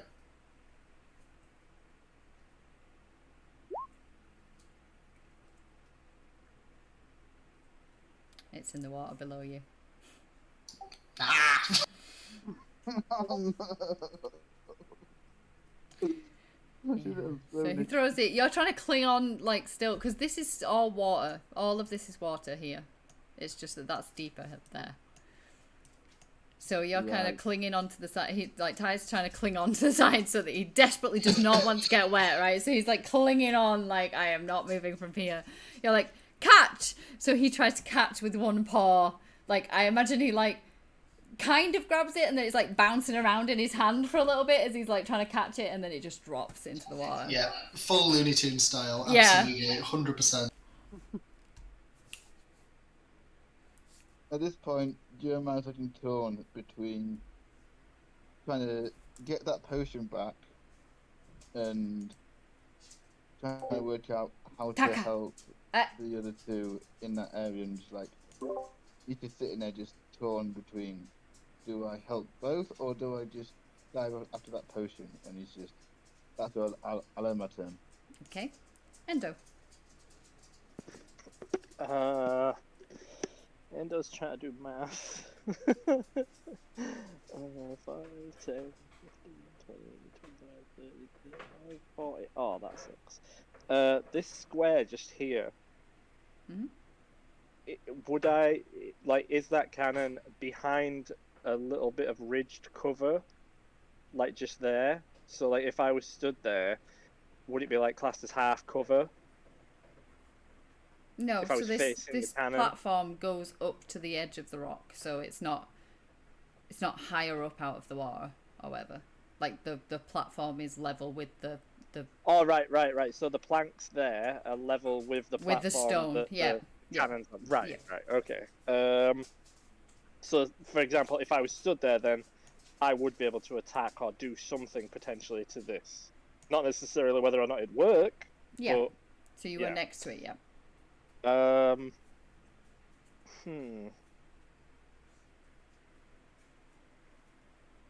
Well, yeah, it is what Endo would do.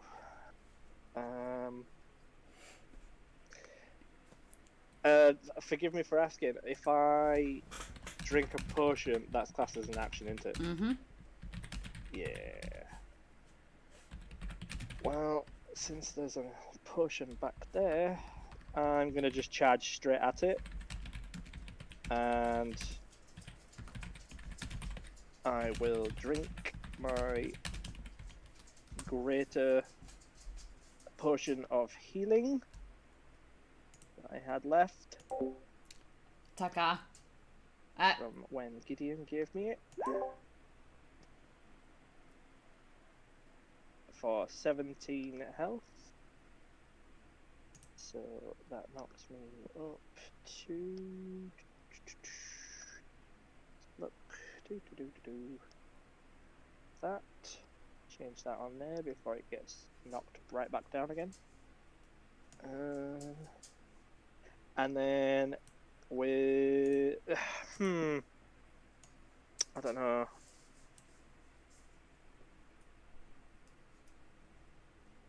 I'm trying to think. Yeah, because if I use that, then which feature is it that like helps me reduce the damage? It's implacable stance. That's right.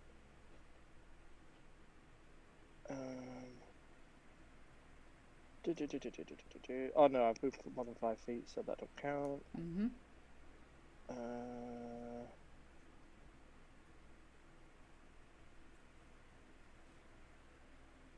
He can't do that, Jeremiah. He can only do flurry of blows after he's taken an attack action. He has not taken an attack action. That's why I was looking at other things, Dom. Yeah. But thank you anyway.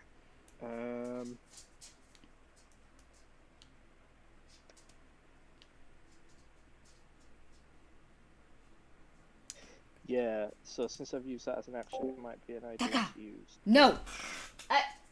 Come here. Or save it so I can use my reaction. That might be a better option. So you said I can't grapple with this thing anyway. No. And there's nothing you can really tell me about it without me having to roll for something. And since I've just took a potion, it would be a bonus action, which I can't do. Mm-hmm. So, yeah, I think I'd leave it as that, because obviously I need to save my reaction. Do I get a bonus action and a reaction? That's a question. Yeah. Yeah. So right. Yeah. Right, so right. each turn you have an action, a bonus action, and potentially a reaction if the reaction is triggered. Right. Okay. So a reaction is obviously reaction, like you are reacting to something. Yeah. So you can't kind of choose to do it until something has happened that triggers that. Wait, what's Step of the Wind? Shit, I forgot about that one.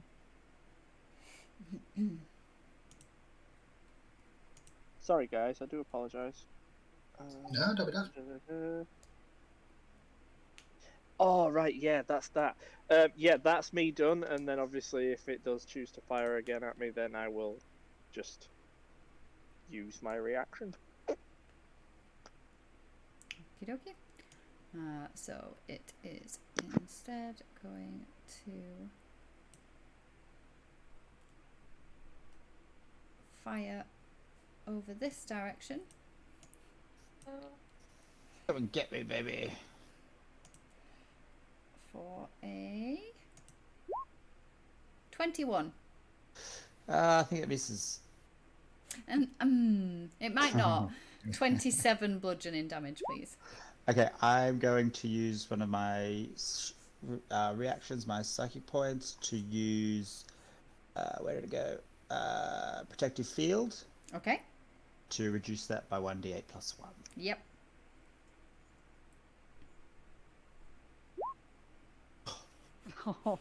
So that's 20. Oh, no. So that's 25 bludgeoning damage, please. Yeah.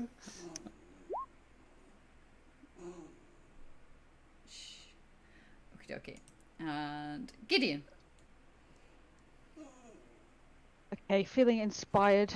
I'm gonna try Chaos Bolt again at 2nd level on the cannon. Yeah. Oh, for God's sake! That's There's a no miss. way that I'm not wasting my inspiration because 18 didn't hit last time. Yeah, it wouldn't. You wouldn't have enough. Okay, that's my go. Okie dokie. So what have I got left in terms of skeletons here? 5. Yeah, I keep forgetting about my little fella here. Let me move there. Okie dokie. So, where is my skeleton sheet? There. 1, 2. So these two are going to keep up what they were doing, where they were firing at. They're going to fire Airdrie actually. So that's a 12. That is a miss, I assume. It is a miss, yes. And a 19. That's a hit. That's for 7 piercing damage. Okay. This. Oh. Go on. I am going to use another psi energy to do another shield protect and field. You can only react once per turn. You haven't had your turn again yet. Okay, ignore that then. So how much was that, sorry? 7. 7. So this one is going to kind of come around the back of the boat and slash at Gideon for 18 to hit. Yep. That's 4 piercing. I suppose that means I can't do. Yeah, that means you can't. Yeah, because you've used it. Sorry, Gideon. It's alright. It's just got rid of my temporary hit points. So this one is gonna move to here and fire at Durmaya. 16 to hit. Yep. That's 5 piercing. Okay, that is 5 on there. This one's going to move to there and fire at Tide. 20 to hit. Yep. 8 piercing. Yep. Tide collapses. This one's going to climb up onto the thing and fire at Endo with a nat 1. So that's a miss right there. That's lucky. That's lucky. Yeah. Very lucky. Edric. This will be the last round before we break because I'm aware that it's late and people have work. Edri will grab out 2 of her normal daggers, well, all of her normal daggers, and be flicking them gung-ho like crazy. Going for this guy first. Yep. Finally. Nice, yep. Following up with the next dagger, same guy. Oh, nice, yep. You absolutely finish him off.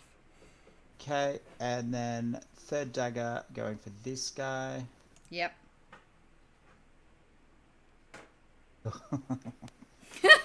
I thought it had turned around for you. I thought it was like, oh, we're on to a winner now. Can you roll me a D100? Oh, that's not what I meant to do, but don't worry, I've done it.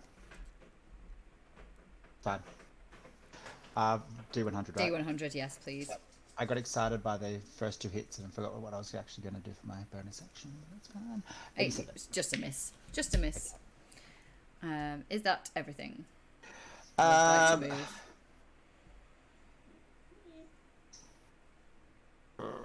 No, I'm going to stay... Oh, actually, what I am going to do is... Actually, I probably can't. I'm going to action surge. Okay. To get an extra turn. Yeah. And with my extra turn, I am going to consume my potion of greater healing. Nice. That's what I meant to do as my bonus action. So what's that? 44 plus 4, right? Yep, 44 plus 4. I thought you said 44 plus 4. I was like, okay, that's dreaming there. So 12 in total. Still not a lot, but it's better than nothing. Okie dokie. Tide, you're down, aren't you? So can you whisper me your save, please? Certainly. Just for context, I would like you all to know that Tide has fallen into the water, and that's maybe more distressing than being close to death. Okay. Durmaya. Seeing Tide fall, I will just jump into the water to pull him onto the deck here, and then just cast Cure Wounds on him and then dive back into my potion again, which is falling somewhere down. I am not. You're a bit robotic, Dom. I can't really. I get that you want to cast Cure Wounds, so. Yeah, I'm going to dive in water. Yep. Pull Clyde over here and bring him up onto the wood planking. Yep. And then cast Cure Wounds, and then, if you'll allow me, try and fish around with my foot, because I'm 6 foot tall and the water's 6 foot deep, to try and find a potion if it's down there. Okay, yeah, sure. So, yeah, cast your Cure Wounds then, and then roll investigation, I guess, to try and find the thing. What are you doing, dog? Taka! Ah! At one time, I needed the dice to roll well, and it did. Excellent. Taka! Investigation.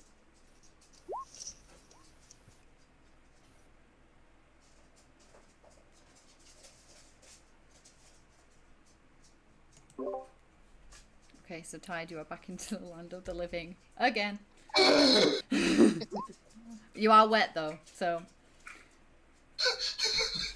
that's probably, you're probably like, oh, I wish I'd died. Yeah. I was hissing everywhere. Yep, so you manage to find as you're kind of digging around with your foot brushes up against the potion and you manage to find it. Right, I'll turn then, and I will end my turn there. Okie dokie. Endo. Okay, Lynn, you know what I'm going to do. I do. Just do it in 1 second when I stop my dog eating something. Absolutely. Okay. Wait for the dog's turn. Friggin' dog rolled higher on initiative than me. Typical. Okay.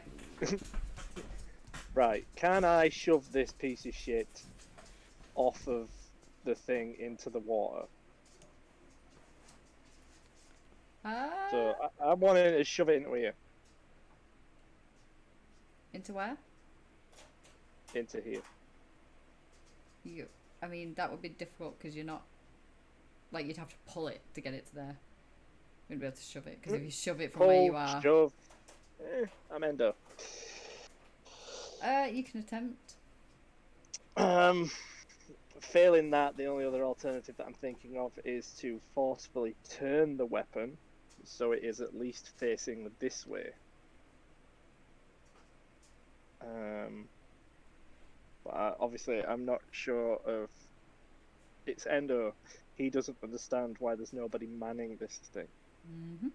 So to him, he wouldn't be there trying to investigate what it is and how to. He would just be trying to stop it from firing at him and his friends. So I don't know. Oh! Can I rip a wheel off? You can try. You need to just decide what you're trying to do, and then I'll tell you what's wrong. Yeah, I mean, I'm thinking that'd probably be better if I rip a fucking wheel off. Then it can't fucking turn, potentially. Then it can't do anything to. So you can't turn it and try and rip a wheel off.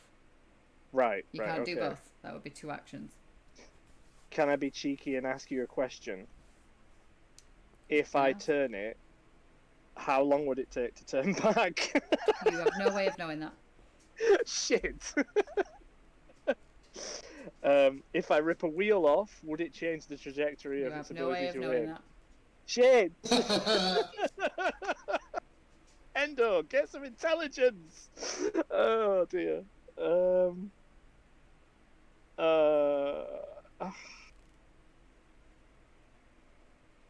Okay, Endo's just going to attack it. Fuck it, it's just going to attack it. Okay. He's just gonna haul ass, use a key point, and smack the crap out of this thing as many times as he can physically do it. It's hurting his friends and himself, so he's just gonna hope for the best. That's a hit.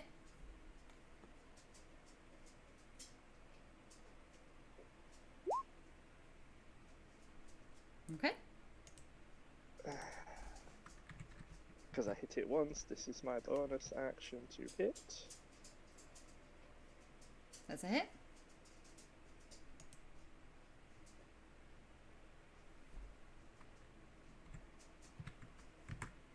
Okay.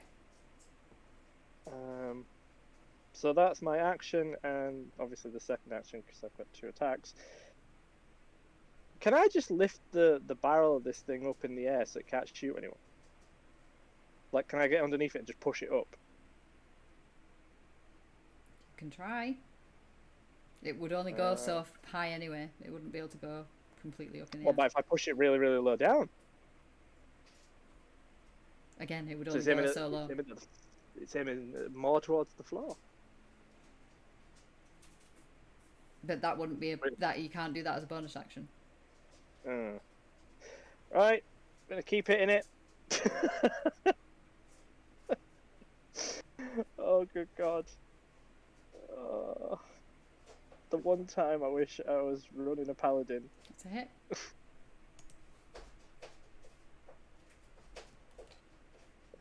A divine smite this piece of shit into the next one. Fucker. Oh wait, it's already in the next one. That's a miss. Okay. Okay. That's 1 key point. Yeah. Yes, that's it then. I'm afraid that's all I can do. Yeah. Okie dokie. So it is going to do the same thing again. Fire in the same direction it did before. Towards Airdrie. 27 to hit. Oh my God. You know what? Right, I just want to point out, Hugh, I really like you, but that was a nat 20 that I just got. Oh God. Oh no. Hugh, you're muted, by the way. So that Hugh's just gone. He's like, you know what? I've had enough of this. That will be 74 bludgeoning damage, Hugh. Sorry, I didn't realize I was on mute. I was talking a lot there. Didn't realize I was on mute. Yeah. Yep, not even going to bother with the the next psychic character, field. then What? Yeah. What is Adri's max HP? Because potentially, because don't you? If it's like it does enough damage to like. Do it twice. Like, Drop you to to minus, drop you to 0 and then minus your. Yeah, your Max. max HP. Yeah, It can so you're kill you outright. So Yeah. how much damage was it? Sorry, 74. no. 74. Oh yeah. Yeah, so Edry is gone. His head has been removed from her entire body. No, what? Shit. No, no. Oh.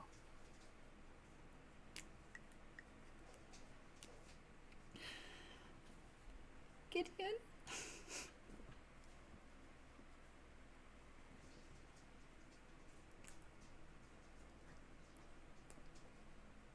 Really wish that I was playing Clack right now. Yeah. Oh, that we had a cleric in the house. Hey, at least I won't have to face Talisker for the crazy shit on the boat. Hugh. That is looking on the Oh, bright God. side right there. Oh my God, no, no. Gideon, Yeah, I'm gonna. scream. Yeah, Gideon is basically just gonna yell angrily and probably like an idiot try to blast the cannon with Chaos Bolt again. Yep. Okay. Just... This is for Adri. Don't miss now. I've got to... I've got Bardi. Okay. Hold on. Okay. Yep. Nice. That is a hit. Right. lordy.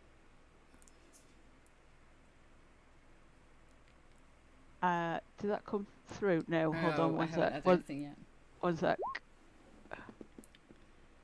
Oh, so So that's close, so 22 close. damage. Yeah, it's that kind of like really, it like knocks a wheel off, like knocks it kind of back a little bit even. It's looking ropey now.